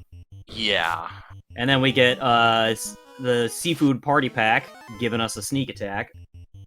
Unrunnable Agamas on Burt Reynolds' side. Yep. I'm thinking the encounter table is different enough that it's giving Ilmarkin the advantage at this point. It certainly is. As he makes his way through the water floor to Kraken 2. And Black Knight finding out the bad news about the Thor hammer and resetting out. Back to apparently he didn't even save after translating the slab. I see it's still in his inventory. Yeah, he didn't miss much there. And we got Kraken 2. We've moved the fighter down. We're kissing fast. We got some couple nukes. 131, nuke number 2. 146. Fast comes out. We get the good turn order. 10 hits, 291 damage. Kraken is beefy and casting Zap. Takes out 2 of the red mages. We're throwing another nuke. 121. Masa swings. 10 hits, 600 damage. Quad X, no damage. We're still standing. 10 more hits, 455 damage. Kraken 2 goes down, and now some life is going to get cast. Well, maybe not. Get those other 2 red mages back up, and then get healed up for Tiamat 2. Yeah, notable that I think Cure 2 was the best healing spell that we have available. Yeah, not much, so we're pretty much relying on heal potions at this point. Yeah, especially since Cure 2 is on the same level as Nuke. Your priorities. Absolutely. And we swap our party members again, dropping some nukes, throwing out a fast. Tiamat starts with Lit 2, basically no damage, pretty much a free turn. First nuke hits, 183. We get the good turner for fast again. Nuke number 2, 308 damage, big roll from Nuke, 10 hits, 595 damage, Tiamat 2 still standing. We get another swing, 420 damage, a lot of health on Tiamat 2 today, 164 from that nuke. Next nuke, 191, Tiamat 2 is down, we are heading to Chaos. Alright, so neither Kraken 2 nor Tiamat 2 rolling that badly. Oh dear, Kraken 2 has nuclear. Oh my god, yeah. That is... We did not see that before. That is brutal. I was about to say neither Kraken 2 nor Tiamat 2 rolled high on Evade or Absorb. Ilmarkin successfully making it to Chaos's floor, making his way to the final battle. We're gonna heal up real quick, and we're gonna see what this final boss has for. Mm-hmm.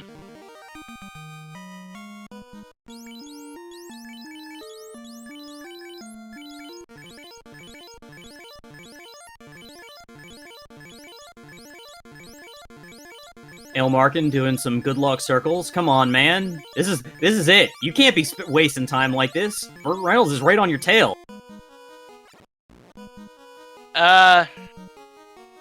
Since he's doing this,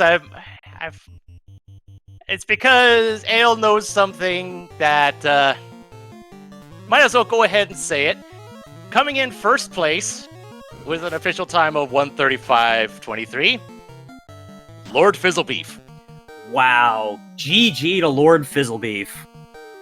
If Ilmarkin hadn't done the victory lap, I wouldn't have said anything, but he knows he was that close. You gotta, oof, ouch. No. Fighting Chaos, drops a couple of nukes. Couple more nukes. We're just going straight nuke strats instead of tempering up.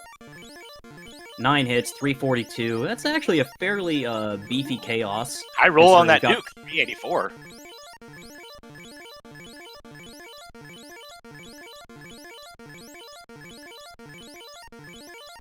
Chaos dropping some Lit 2. Now we're going for temper strats after seeing how tough Chaos was. You know, Black Knight getting that key. And Burt Reynolds is pulling Chaos as well.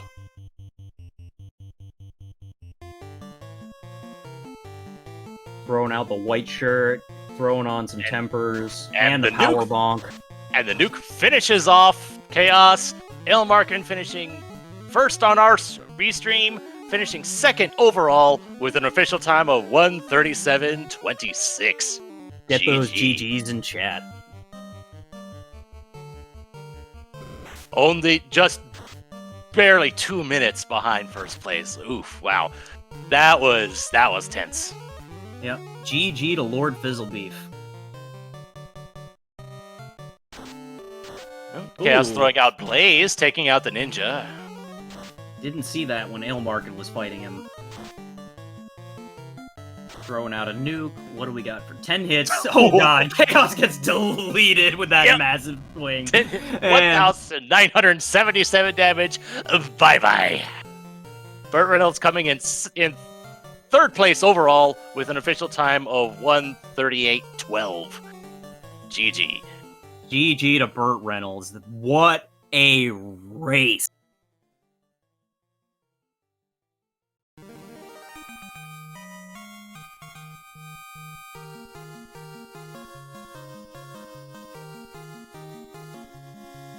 Should see if we can get either of these folks in for an interview.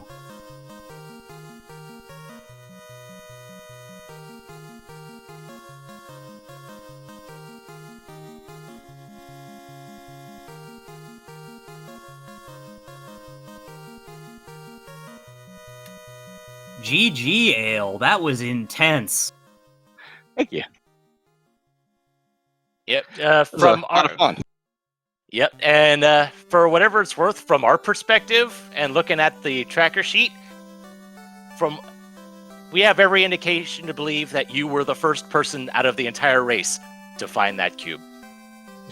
Yeah, I feel like after going back and finding that cube in that TFC box, I'll spare you all the full acronym there. Yeah, we've already poked fun at it. The first thought that popped in my head was if somebody went crack inside first and then went Mermaids, that was going to put him out ahead. And I'm interested to see if that's what Lord Fizzlebeef did or not with his win. So, I mean, from what we could tell, you were the first one to light the fourth orb. Period. Even before Lord Fizzlebeef did. So. I'm curious how he got the slip on me then, but I'll have to go back and watch his run because I mean. Fizz was a heck of a player. I mean, he and I did a couple. He raced me in an Iron Gall match, and he's very cheeky with how he plays, and he's willing to take risks. And I think that's kind of what would win this kind of race. And I believe it was DVO XS who made a comment after his race last week that the person who makes the gamble wins. And it's really kind of accurate because those small routing decisions are what's going to make or break a run for you, especially when it's only one person gets in a field of 18. So. Absolutely. And it's entirely possible that you did everything right, and it was just encounter luck that changed things. You and Burt Reynolds on our stream were going back and forth as to who was in the lead going down through Temple of Fiends Revisited. Yeah, it was. You guys entered Topher about 20 seconds apart. Yeah, I had that thought too after Tiamat 2, and I got the 2 Rock Golem encounters and a Zombie T Wizvamp encounter and something else. And I was just like, I feel like anybody who, is trying to encounter manipulate this, I think they might be in for a bad time just because the start of the encounter table was so horrendous, I thought. Yeah, so I didn't bother bad. trying the entire seed, so. Yeah, we were constantly commenting throughout this race about how, just encounter after encounter after encounter. It was just really, really brutal right at the beginning. Yeah, I think I was laughing at the very start of the seed. I think between Canaria and even getting to Garland, I think I had 7 or 8 fights. And I was like, wow, it's been a while since I've seen an encounter table like this. This is kind of obscene. I'm glad I kind of re-rolled for these 3 nukes because this is going to happen a lot while I run this seed. Yeah, we noticed that right off the bat. You just seeing that level 1 nuke said, nope, let's just shake things up a bit, and it definitely helped you. Yeah, I mean, I feel like that's kind of been the story of the tournament. So, week 1, myself versus Ikman Maya, that was kind of the thing that differentiated us two. He saw level 1 nuke, he re-rolled for 4 red mages to get that level 1 nuke, and he just kind of nuked his way through the seed, and it worked out perfectly for him. And I didn't, and that and amongst other routing things, I think that cost me that first race. And then I saw it tonight, I'm just like, as much as I'd love to just go nuke, nuke, nuke, nuke, throughout this entire seed. I really want to have that melee character, so that's why I kept the knight or the fighter in this particular seed. But yeah, I liked having 3 nuke casters. I meant to go fighter red black just in case temper or fast landed late, but it kind of worked out with where they landed at level 4. So Yeah, It certainly did. it just kind of sucked a little bit that Fast and Temper had to be on the same level. But either way, we have Burt Reynolds here in the booth. GG. Thank you. hey, GG, Bert. Oh, thanks, Al. It must have been a close finish. Yeah, I Oh, think we yeah. weren't very far apart. So Yeah, like I said, you entered Topher about 20 seconds apart.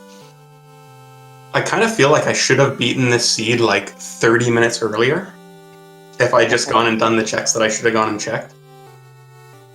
Yeah, I think anyone would have beaten this seed 30 minutes earlier if they went Kraken side before Mermaid side because of where the key was located, but it doesn't seem like anyone did that. Yeah, it was definitely part of my plan. Like, after I beat Kraken, I thought to myself, okay, I'm going to go save, and then I'm going to go down and check the last couple boxes in there, and it just slipped my mind. I was just too excited to get out of there and try and find the floater.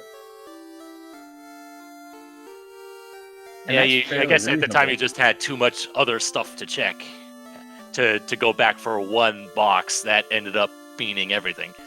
Yeah, so I assume no one did that. Like, Pretty much. If anyone would have done that across all the seeds, they would have beaten the seed 20 minutes ago.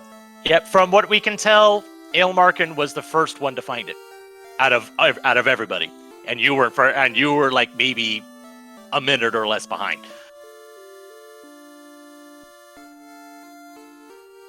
Yeah, it looks like it may have just been encounter luck that caused Lord Fizzlebeef to make it through Temple of Fiends Revisited before the 2-8. Yeah, I power cycled. I never wanted to be back at the beginning of that encounter table. And who could blame you? There were like 6 or 7 encounters, like 1 or 2 steps after each other, right in a row, right at the beginning of that encounter table. It was brutal. We were commenting on it quite a bit on comment.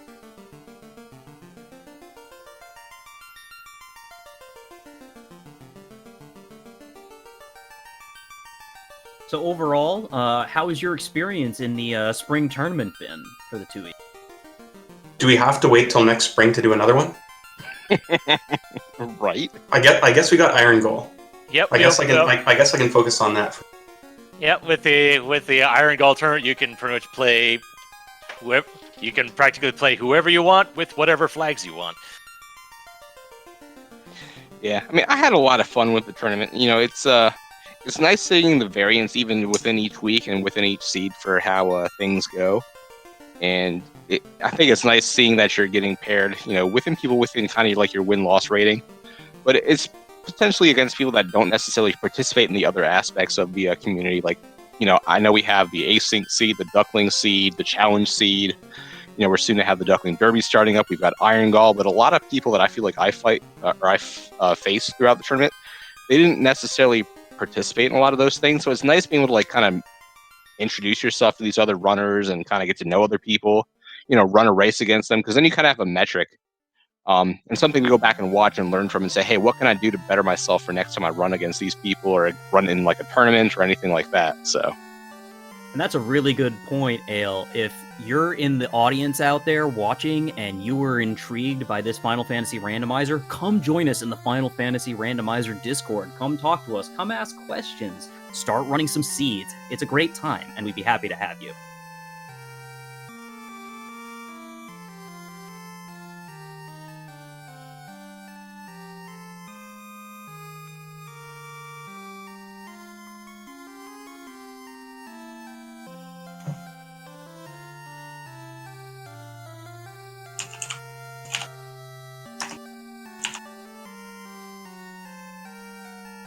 Okay, that'll do it. I can never remember the commands in that. We got you covered, Melee, don't worry. So, meanwhile, we're focusing on Black Knight for a moment. He is working his way through Earth Cave. He definitely took a different strategy than either of you. He went with Black Belt, Ninja, Red Black, I believe. No, actually, he went White Black. And the weird thing, he promoted before either of you did. Yeah, I thought about routing in the promotion with the airship as soon as I found it, but a lot of the game can be won or lost just with like your overworld routing. So I didn't want to route up to like Cardia just to do class change and not have to dive other things. So I figured I'd wait because I think I was barely at or over level 15 when I did it, so I wasn't really losing out on a whole lot of spell charges. And Yeah, then, of course, when I saw you go into Volcano in the Ice, I figured that was just routing by proximity. yeah, exactly. Like I was there. I'm like, I could route all the way down to Cardia, promote. I could do maybe C, maybe ordeals. But I was like, I'm here. Might as well just clear out this whole quadrant, so I never have to come back here. So Yeah, I went and class changed as soon as I could because I wanted to get warp before doing ice. I think I had something like a 50% chance that you just do warp trick and ice, and then I can exit out and don't have to clear the rest of the dungeon. It turned out ice wasn't necessary, and I had to full clear the whole thing anyways, but I tried to save myself a minute there. Well, at least you got Masa and Ice, so at least that was worth something. But there was a point where all three of you, Burt Reynolds, Elmarkin, and Black Knight, you guys, the route divergence definitely allowed us to get a lot of information quickly, because at one point, Elmarkin, you were in Earth, because you did that right after Titan Strove and Sarda. Burt Reynolds, you were doing, I believe you were doing C. Or I thought you were in C at that point. And Black Knight was in Ice Cave. So because of the difference in routing, that was how we were able to quickly figure out that we were able to narrow down to all the key lock chests, and then narrow down to just the 4 chests left, the 3 in Marsh and the 1 in Sea Shrine. So we were all kind of excited to see where that cube was going to end up. Yeah, unless your name's Caleb, never do early Earth. Yeah, absolutely. I mean, I kind of gambled on it. It's like I saw we got the Oxio early. I was like, all right, I'm gonna go to Sea Shrine. I know I don't have the cube, but I don't have the canoe, but I'm gonna skip Waterfall. Then I saw the rod and crescent, and I was like, argh. And then they gave me the ruby, and I was kind of like, oh, I gotta do it. I gotta go there. I'm just gonna clear the thing. So I went and I cleared the thing, and I got nothing out of Earth, and I was kind of like, it's got an orblet. Well, I think we all did Earth eventually. Don't worry. Yeah, well, I mean, it's just kind of one of those things where, like, I talked myself out of going to sea, and I think that's kind of been the motto of this entire tournament. It's like, one little decision can kind of snowball on you, and ultimately cost you a race. And it may not be so bad in a 1v1 format, but when you're talking about only one person out of a group of 18 advances, I think that's where it's kind of more glaring and more in your face.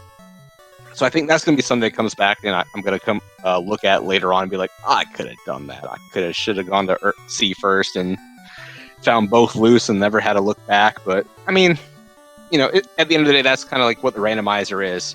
The Steel Lord Fizzlebeef's line, because, he's not in here quite yet. But, he's like, Final Fantasy Randomizer, it's not always this. Yeah. But it often is, so. Speaking of things that it isn't always, but is, how about that triple war mech? The first war mech, I was like, all right, let's see how beefy he is. And he Second war mech, I was like, all right, free XP. Then the third war mech, I was like, all right, I guess the game wants me to be a little bit higher level before I go into Topher. I think he got like 5 levels from that just in an instant. Yeah, I jumped from, I think, 23 or 24 all the way up to like 29 to 28. Yep, you went from 23 to 38 on most of the party. One of them was still 27. And yeah, he only had like 700 health. He was paper. It's bad when 3 low-rolled nukes and 1 Masa swing is enough to take out Warmech. Oh, absolutely. And Black Knight finishes off Lich, lights up orb number 3, and is going to be, looks like actually clearing, going to start doing the keylock chest, because I don't know if he had checked Mirage yet. But it's just I don't believe he has. It's pretty much comes down to Mirage and the keylocks for Black Knight. Yep, he'll get there.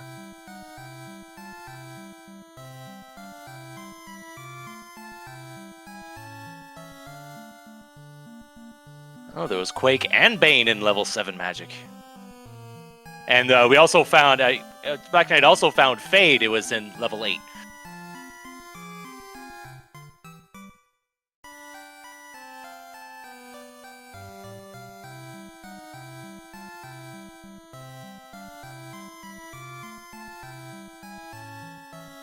Now the question is, while he's here, does he check Marsh?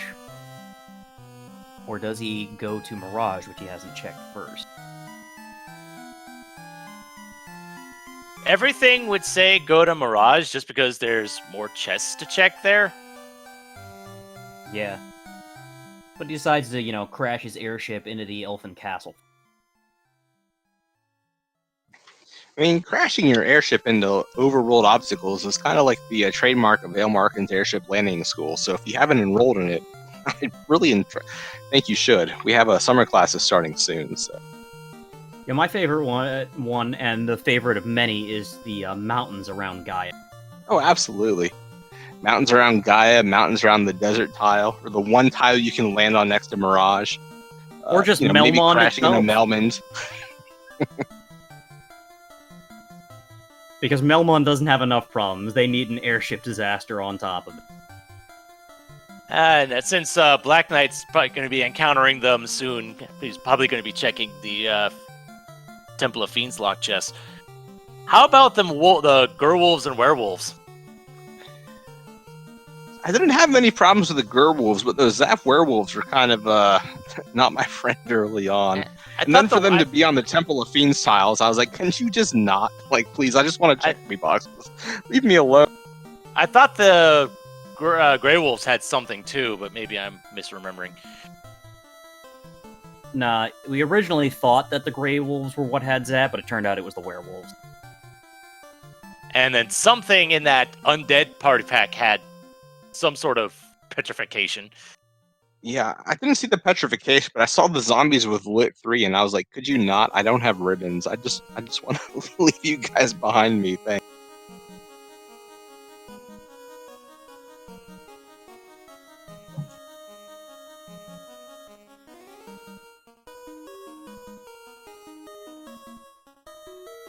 Well, gets a good shot through the wolves. Doesn't find anything. Now, what are you gonna do? Tank for a bit. Check your key items. He already checked the... He knows the slab's nothing. He may not remember about TFC. Well, he still hasn't done more. I don't think he's touched Mirage, and and looks like he's going to do Marsh. Yep.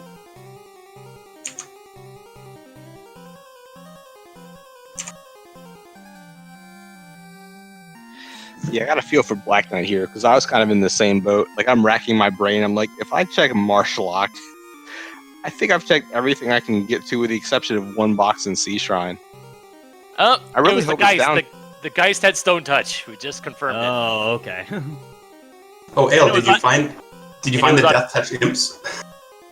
I did not find the Death Touch. What? imps. Imps had Death Touch? Oh, I didn't even see that.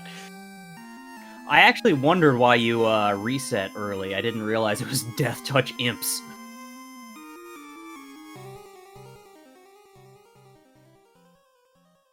There were a couple of rude monsters this seed. Yeah, no doubt.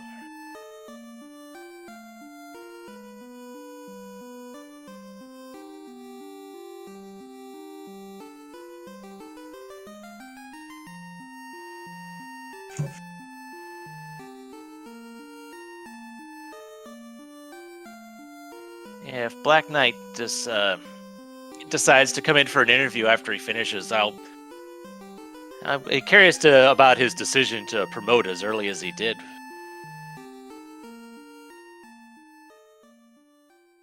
Yeah, when you don't have a fighter, there's not a lot of equipment.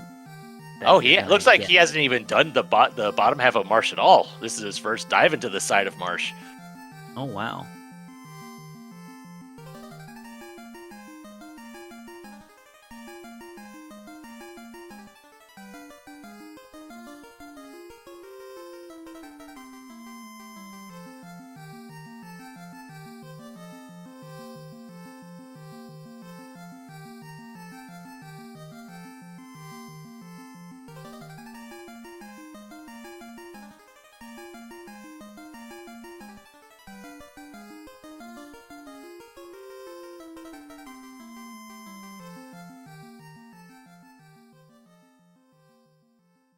Making his way down to the key lock chest. Not gonna find much. I'll find some hydras, red hydras at least. That'll be some good experience if he decides to take the fight.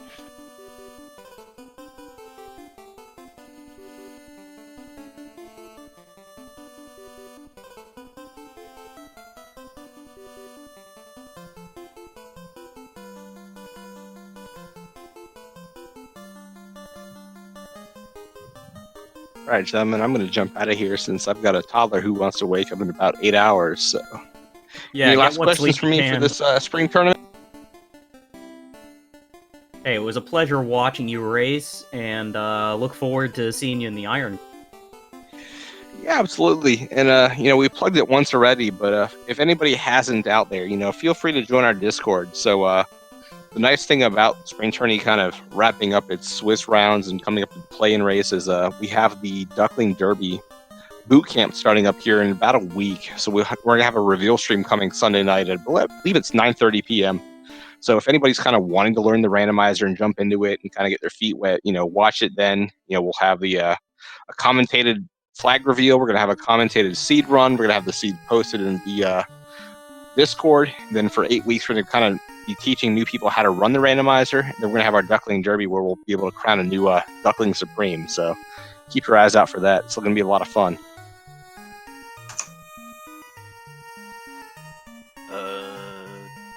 Black Knight. There's one more chest there. It's granted it's nothing, but still.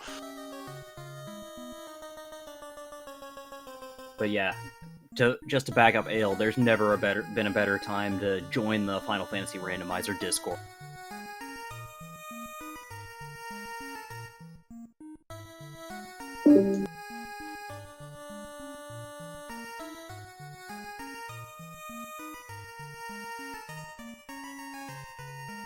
More red hydras. Throwing out poison, apparently. Yeah, poison touch, yeah.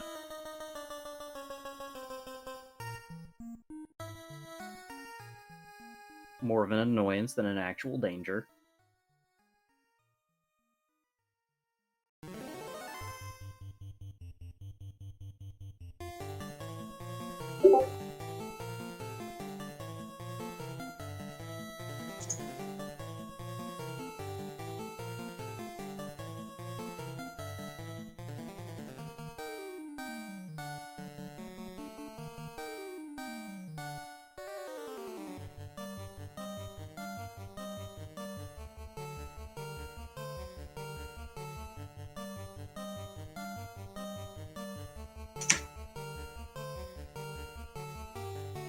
Also, worth mentioning, please follow our runners, please follow our tracker. Maybe follow your handsome commentators. Or at least follow Dr. Funkin. Yeah, you can follow me too if you really want to. You stream more regularly than I do. Well, that's because my work's at a standstill. I don't have anything else to do. It looks like Black Knight is contemplating. Thinking, what else is there?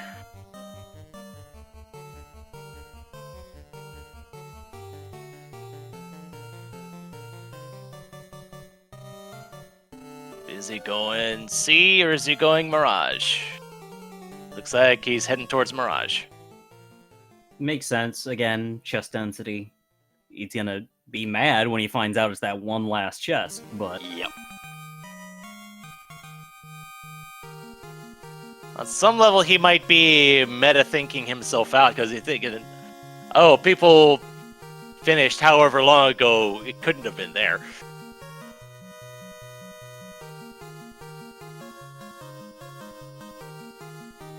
Well, Unfortunately. it looks like he's getting into that spot of the encounter table, but if he's getting a whole bunch of tyros, then that's all well and good. Yeah, they're going down fairly quick.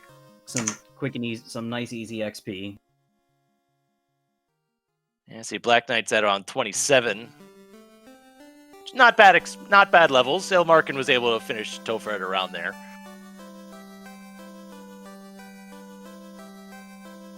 Yeah, Ilmarkin got that.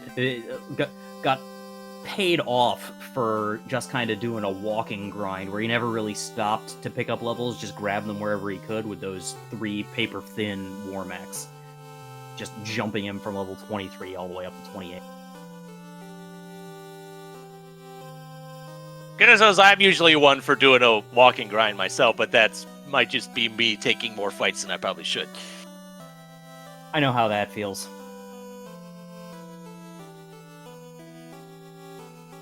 Yeah, I think in these flags, everything's turned down so low that any grind you do is usually a mistake. Interesting. I hadn't really thought about that. Because if you can be gaining levels while moving, you gain so much more than people who are gaining levels while standing still. Yeah, meanwhile, Black Knight, he was doing a pop grind. I think he grinded on the eye tile as well. Yep, he found the 3 eye tile in Ordeals and ground on that for a little bit.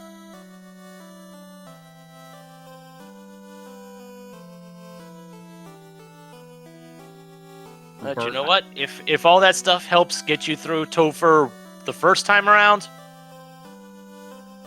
I would still say it's worth it, even if you don't place too highly in a given race. Now, Burt, I don't even think you checked the grind tile in Ordeals on your first time. I think you just exited out. Yeah, my plan this entire run was to do no stationary grind. And I think it worked out pretty well. I got to Topher still around 25. I mean, I had to full clear the entire game. Yeah, I think darn near everyone had a full clear. Yeah, so I got to level 25 without a grind. yeah, and 25 was perfectly serviceable for making it through that Temple of Fiends.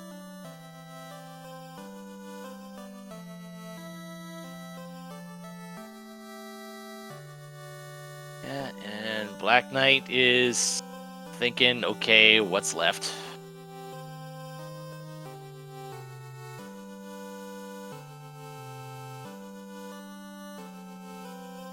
And it looks like, actually, amongst all of our runners, Black Knight is actually the only one still running at this point.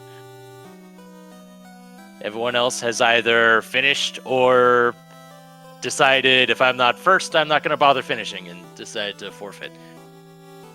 Not saying who, but and I'm not going to put words in their mouth about their rationale, but there you go. I don't blame anyone for forfeiting once the race is over. I'm fine with all the forfeits. I need all their points. Yeah, in a race like this, first place is really the only one that matters. In this case, quite literally, since it was the only one that gets you a spot in the play-in race.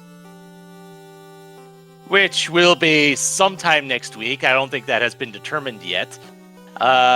What do we know? What dungeon will be the incentivized one for that one? I know it was. I believe. Yeah, that's right.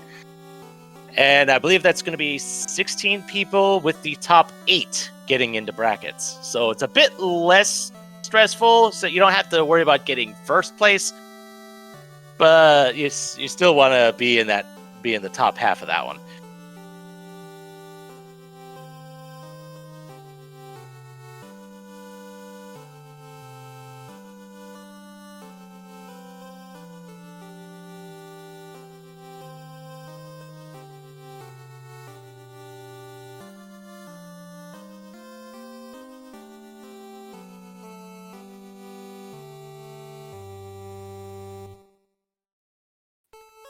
Black Knight, once again, looking at his items, trying to figure out where that last item could be. Mm-hmm. I think TFC is the only thing he hasn't checked yet. Now it's just a matter of him remembering that it's there. When I get to this point, I usually just blame it on the seed being broken, the randomizer being broken. and I haven't been right yet. I know how that goes.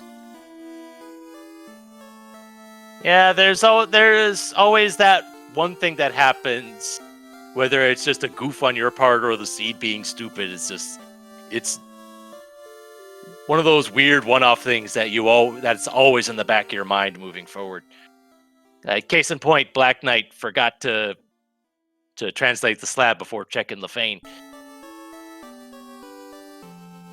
That always sucks, and then he ended up doing that, finding the Fae was nothing, and then reset out, and he still has the slab in his inventory because of it.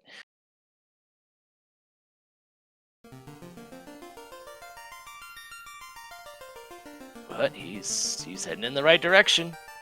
Yeah, it looks like he's finally making the play.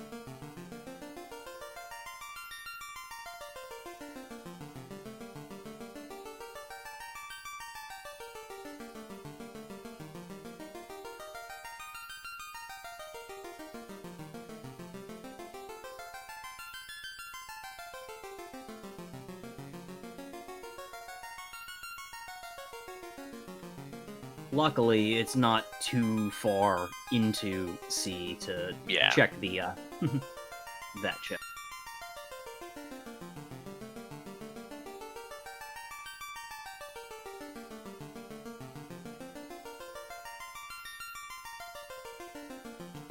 I'm guessing at this point he's looking at a map to try and figure out where the chest is that he missed. Yeah, just making sure he's going the right way before heading out. Yeah, I get that.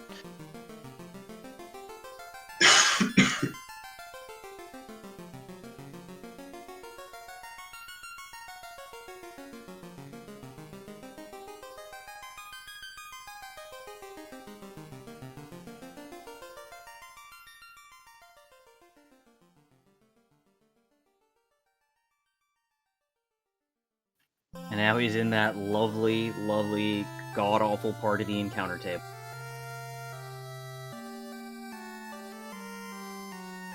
And step and fight, and step and fight. Kick, kick, kick.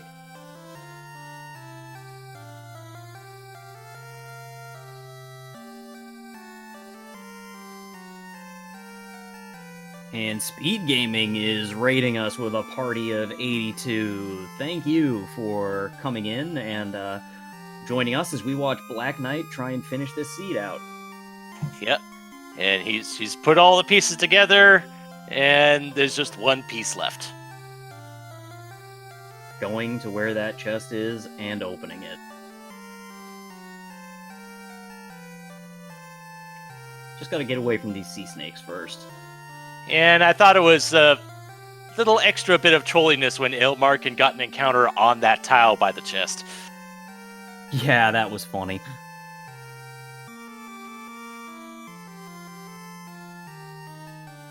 But he has the cube, and he probably won't be checking unless he's checking for ribbons. He's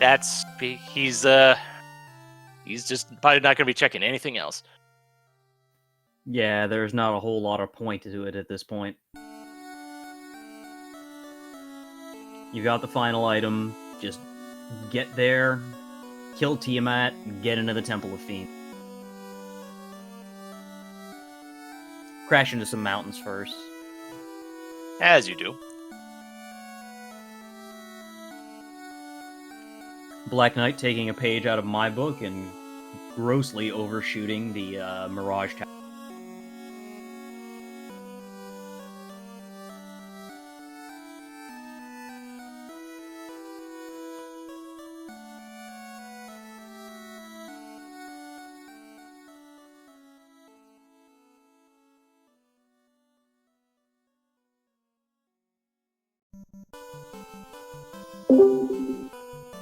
And we have the winner of the Last Chance Qualifier, Lord Fizzlebeef. Welcome and GG. Hi. How you doing? Exhausted, confused, terrified even. It was a real emotional roller coaster in there because I opened literally every box prior to TFC. It wasn't just you. Everyone did. At least from our perspective, everyone did. And the funny thing is, from what we could tell, Ale Markin from our stream was actually the first one to actually get the cube.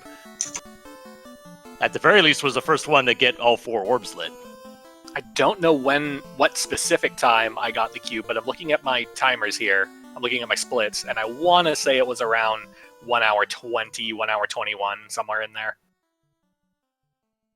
Yeah, that sounds about right for around when Ailmarkin did it.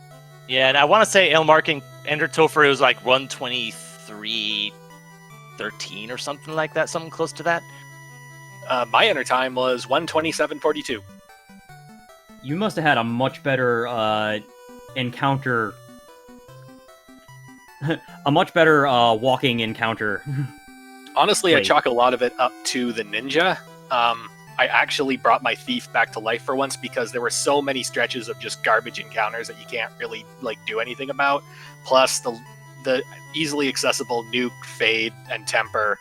I was just like, I gotta bring them back up. And then opening every box in the game, I got katanas and armor, I guess. So I actually got him back to level 24. Rest of the party 26, 27.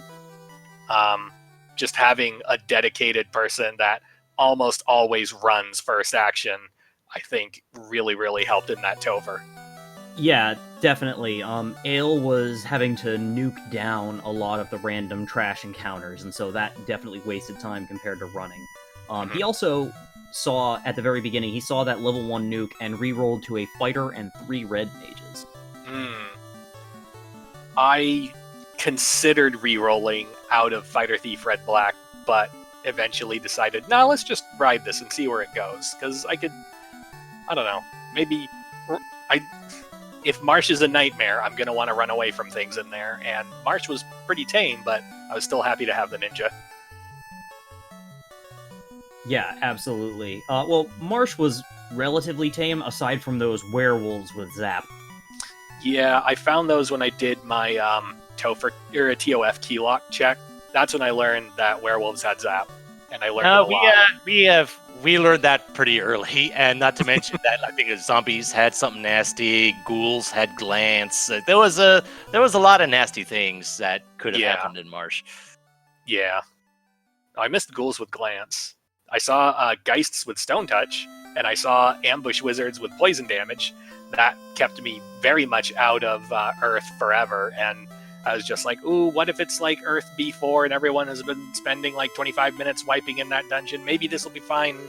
But then it wasn't there. And then it wasn't anywhere, and it was just like, oh my god, it was in TFC this whole time. Yep, from our perspective, all the 3 of our runners, Burt Reynolds, Ale Markin, and Black Knight, who's still checking chess, I'm guessing, I don't know if he checks SRL or not, but if he notices that he's he is actually the last one that's still running. He might actually be checking for ribbons because he wants the 2 ribbons. I never found a second ribbon, but I know that they were either in Sky or Topher. Yep, and we're probably gonna find at least one. Should hopefully find at least one because Black Knight has been checking stuff. Yeah, if he checks Sky Greed, he'll get defense. Those are the only 4 boxes I opened in Sky. Oh, I don't think we saw that. Nope, no one on our stream opened the greed chest and... Yeah, once they got the cube, it was go, go, go. Mm-hmm. Given how close they were, how close Ale Markin and Burt Reynolds were to you, that's kind of pretty justified, I think. Mm-hmm. No, I wanted to open some boxes in Sky, but nothing that... Only, the minimum out of the way, because... I was afraid of only 1 ribbon, but I was also afraid of the fact that I 100%ed the game, so that ended up winning out in the end. Yeah, one thing that we saw that caught our attention, we got real excited by, Ale Markin ended up getting Warmech on the Bridge of Destiny 3 times over. Nice. And it was 700 health. Nice. I was hoping for a Warmech, but that's where my hero run landed. I only had 2 encounters on the whole bridge. It was... I was running from everything at that point, but I would have hit the brakes for a Warmech. And you would have gotten paid out, too. Yeah, it was 700 health and it was throwing like Lightning 2 as its first spell. And even on a punch, it didn't kill one of the red wizards in one hit either.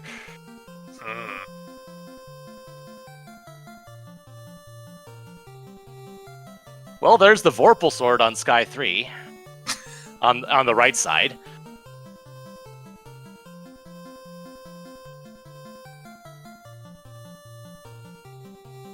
So, Lord Fizzle, what's your experience been like with the tournament so far? How are you feeling about it? Pretty really good. I successfully gambled my way to 3-3. I'm still trying to wear off the shock that I actually won the last chance qualifier. And now I'm staring at the most meat grinder of play-in races I've ever seen. And it's Earth Week, which is the week I am the worst at. So, ups and downs. Fair enough. Well, again, great job. It's, fantastic. Congratulations on, your play today. Yeah, thank you.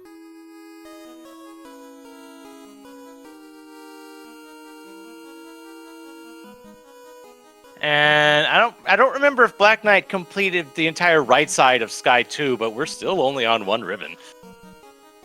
Was it really 2 ribbons in Topher? Oh, I checked the 2 validation chests. It wasn't those.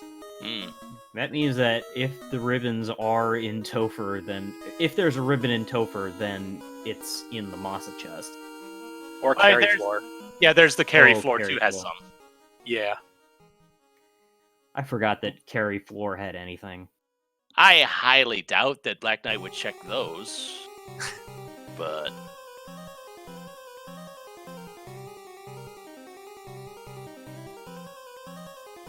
Jose Martin going. Is he? Oh, he's man after my own heart.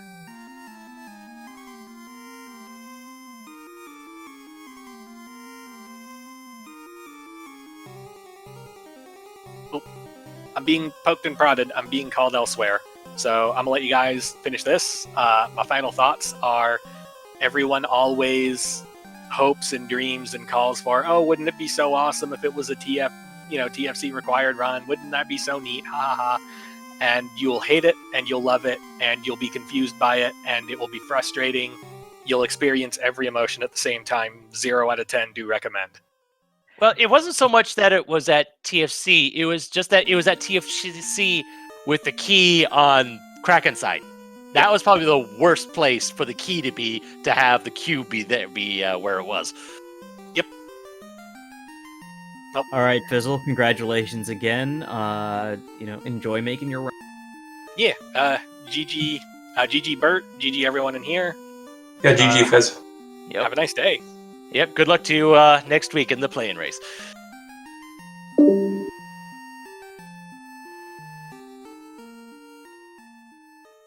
Black Knight is pulling Tiamat 1, throwing white shirts around, throwing Bane swords around.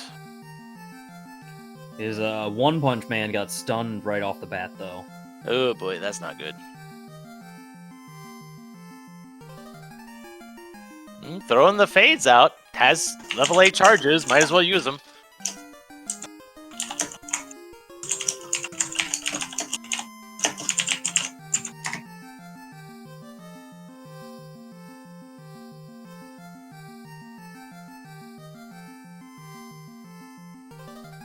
Oh, and the fades were enough. That's Tiamat down, and that's the 4th orb for Black Knight. Excellent. So he'll be entering Temple of Fiends momentarily.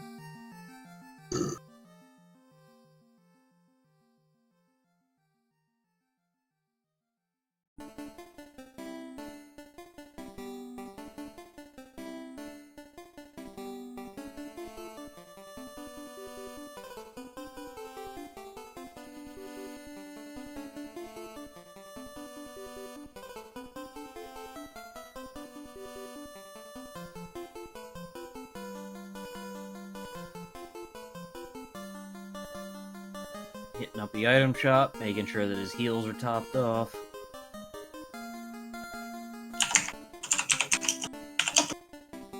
Just for confirmation, where was that white shirt again? That was in Key Locked. I think it was the Elf Castle. Yeah, it was Oh, Elf right. Castle Keylock. Ah, yes, right.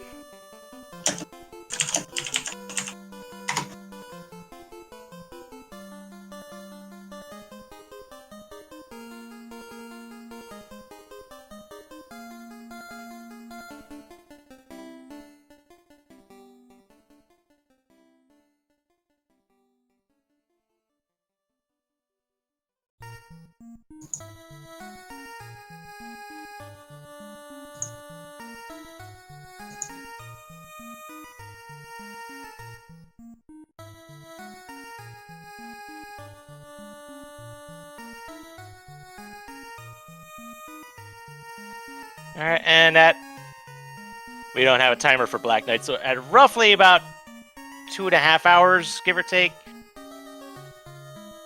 Black Knight has entered the Temple of Fiends Revisited.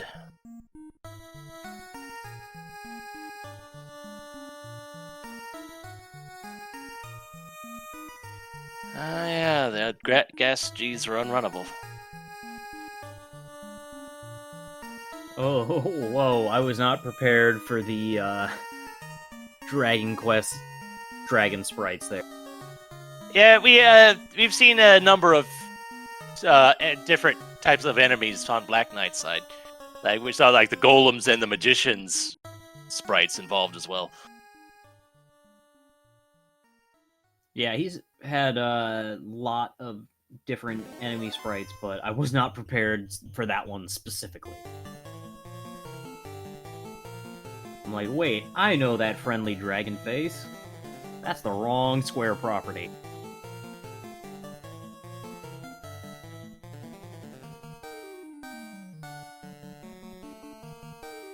Well, I mean, these dragons are green, which means they're not so bad. If it was the red ones, then we would have cause for concern. Very true. Very, very true. Yeah, well, we'll always have the fun police.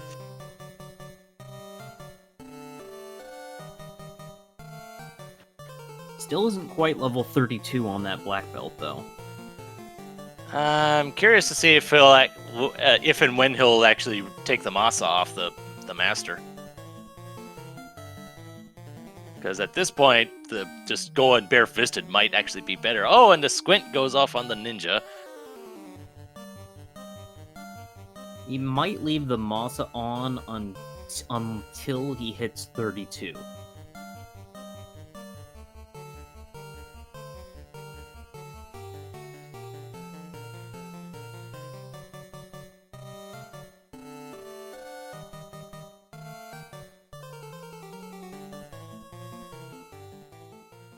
Oh, and it turns out Cure 4 was at level 7 as well. Didn't see that.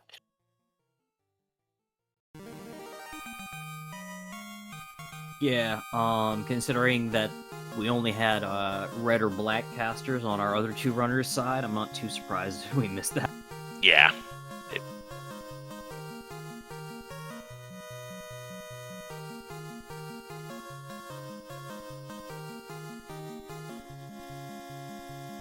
Oh, more unrunnable gas dragons. Goodness. Yep. Love this section of the encounter table. Love.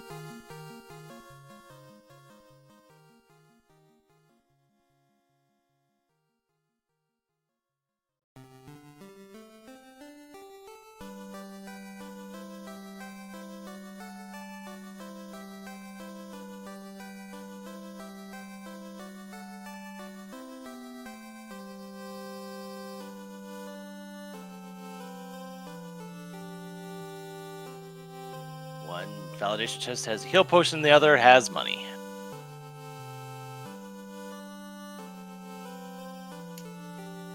Lovely when you're trying to find that second ribbon.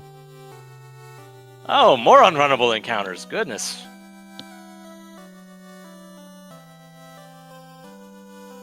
Oh, Chimeras and Chimeras were also unrunnable? Good lord, so many.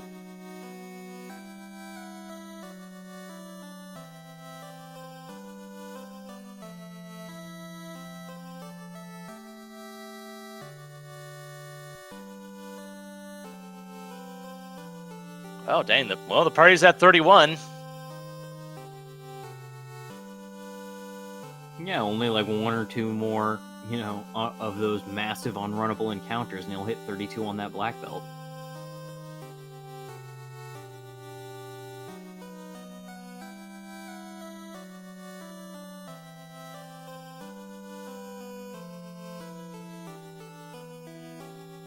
And while I'm not that familiar with the duckling process myself, being more of a casual runner, just going things about my own pace, I don't know how much they ingrain 32 and 42 in your head in the duckling system regarding black belts.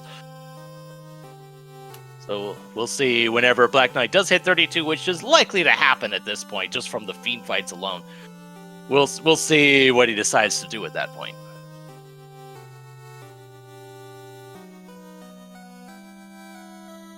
Yeah, at that point, I might move the Masa down to the white mage. You're gonna want to be throwing buffs in the later fights with your black mage, so giving the white mage something else to do, since you've got a katana for the ninja, it's not a bad place to get some extra chip damage.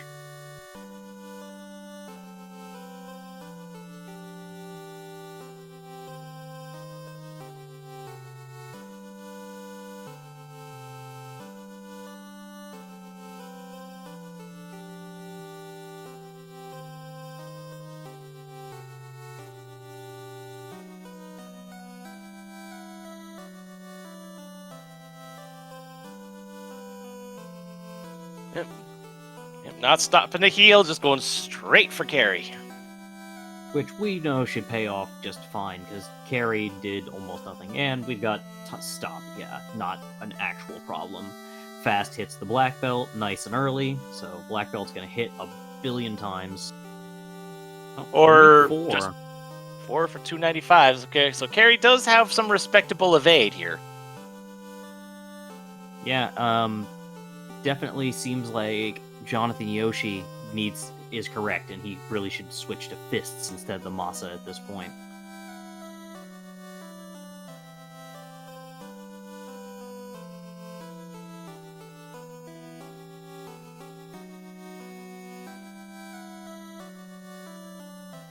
Heck, that unbuffed ninja did more damage than the black belt did.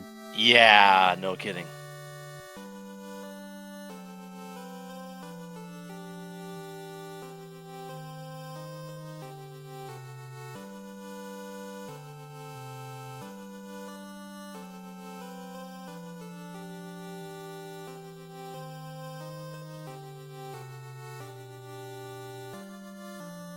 Just And going holy- straight for Kraken. Yeah, that could be rough. Not putting your frontline fighter back a couple rows, especially with how hard Kraken likes to hit. Well, we do know that, at least from Burt Reynolds' side, we do know that Kraken has nuclear, but it's not hitting that hard, it turns out. Nope. Though I imagine that if nuclear comes out, that ninja's going right to sleep. Yeah. Oop, 6 for 6. Yeah, Kraken looks like it's got some decent absorb. Oh, sleep touch. Fun. Even better.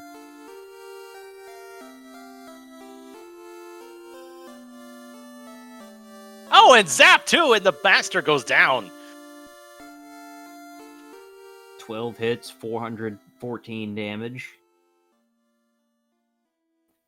Fade and nuke, no luck killing.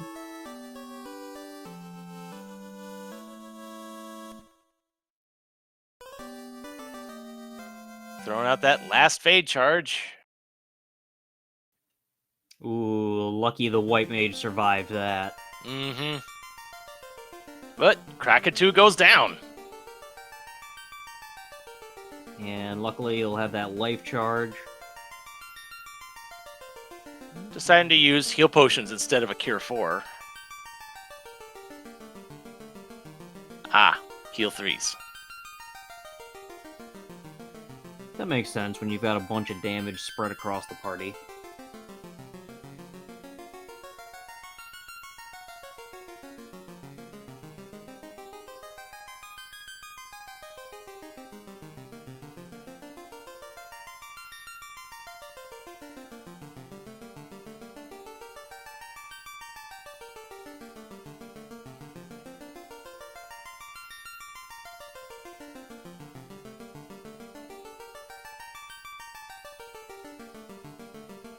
Oh, well, evil men have cremate.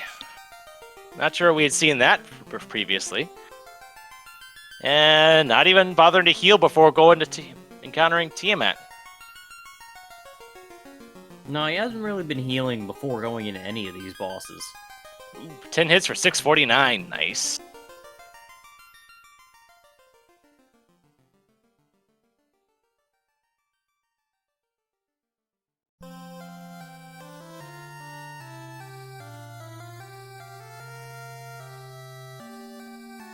He's only got two level 4 charges left on that Black Mage.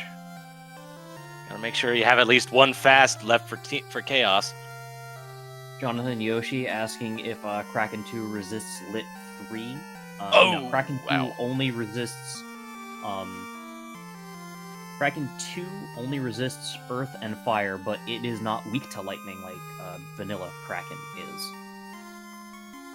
Oh, and there's Cure 4 on Tiamat 2.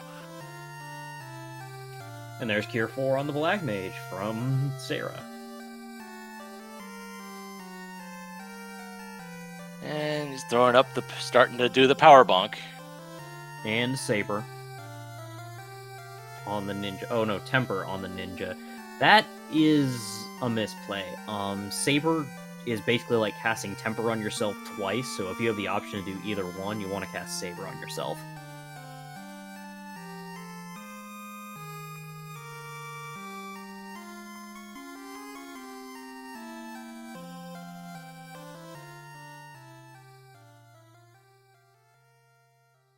Tiamat misses. Only has one nuke left. So we're switching to Braxtrats. Doesn't matter though, Ninja takes him down with a few more swings. And he gets the Iron Galls. Let's see how beefy these guys are today. Beefy 6 enough. hits, 96 damage, yikes. Only has one nuke on the Black Wizard. No more fades on the White Wizard. Throwing out the heal staff. I respect this play. And the nuke takes down the Iron Galls, and that's level 32 across. Nope, not across the board. That was 32 just for the mages.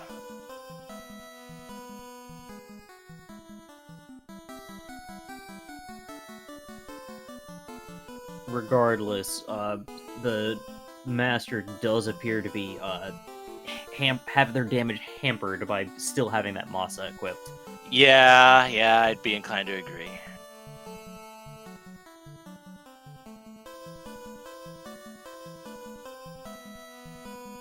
But he has made it to Chaos's floor. And while Chaos does have an early blaze, we didn't see anything else super nasty come out of Chaos. So hopefully at this point, Black Knight should be able to take down Chaos.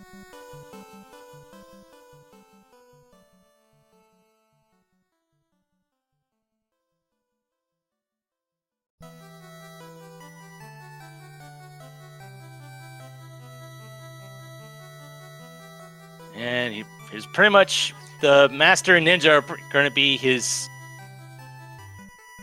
only source of damage, because the only nukes left are on the Ninja. Throwing out some power bonks nice and early. Gets swatted by Chaos, doesn't take too much damage from it. Gets out a white shirt, gets out a fast, goes for a second power bonk. Throws out a temper on the black belt. Trying to decide what to do. Throws out a second temper on the black belt. And another white shirt. Getting some safety, getting some buffs. Even with the Masa, this black belt, is when it finally swings, is going to do massive damage to Chaos. Oh yeah, no doubt. And we're going to fight now. Trying to decide what else to do. Slow 2. Hmm. And a wall. Not a bad idea. Get some extra defenses up on that ninja. 9 Ooh, hits. 9 hits for 1,000. 16 damage. 12 hits, 395 damage. Chaos is on the ropes. He's not going to survive another round. Not at this rate, no.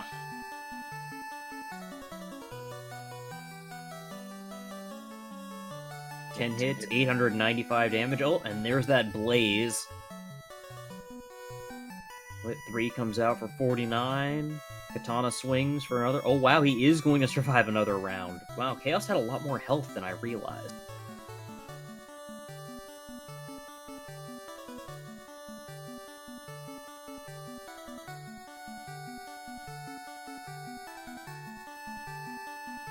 Another temper on the master. Some Lit 2, which is gonna, again, chip down the party, but not really kill anything. And this should do it. Yep, There 10 we hits go. for 1,008, and Black Knight defeats Chaos, finishing in 13th place overall with an official SRL time of 2:39:07. GG. GG, Black Knight. Great job finishing out that seed.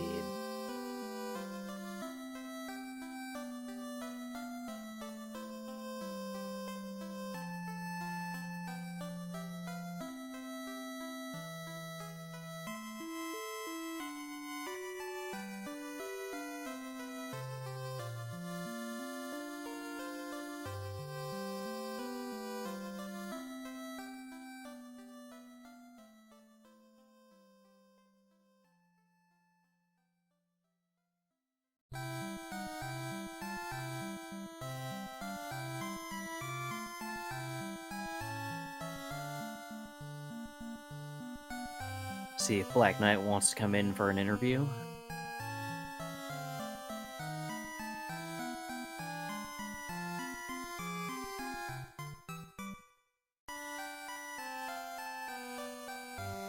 So, just to kind of go over how this race ended up as far as the standings go. Our winner and moving on to the play-in race is Lord Fizzlebeef at 135.23. Second place from our own stream, Ale Markin with 137.26. Burt Reynolds coming in third with 138.12. The Super Pleb coming in fourth, 140.19. Sho Fukamachi, fifth place, 143.02. Jay Coper in sixth, 154.11. Devio XS in seventh place, 154.59. Guelph 35 in eighth place, 156.37. Rojo in ninth, 158.29. Ali Gerbrap in 10th place, 159.54. Darren Dries, 11th place, 2 hours and 57 seconds. Paranoia in 12th place, 2:01:03. And Black Knight, 2:39:06.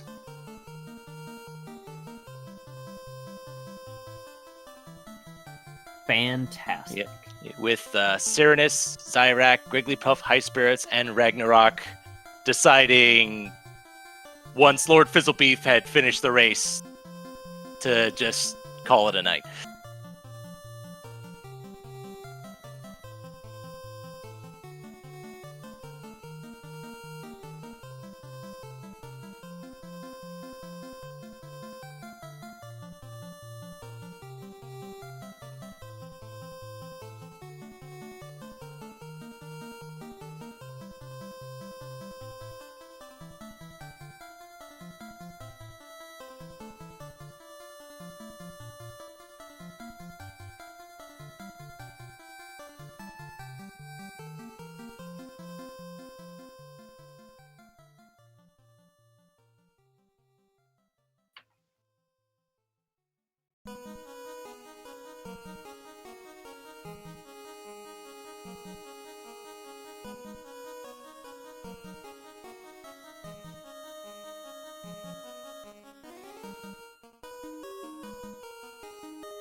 All right.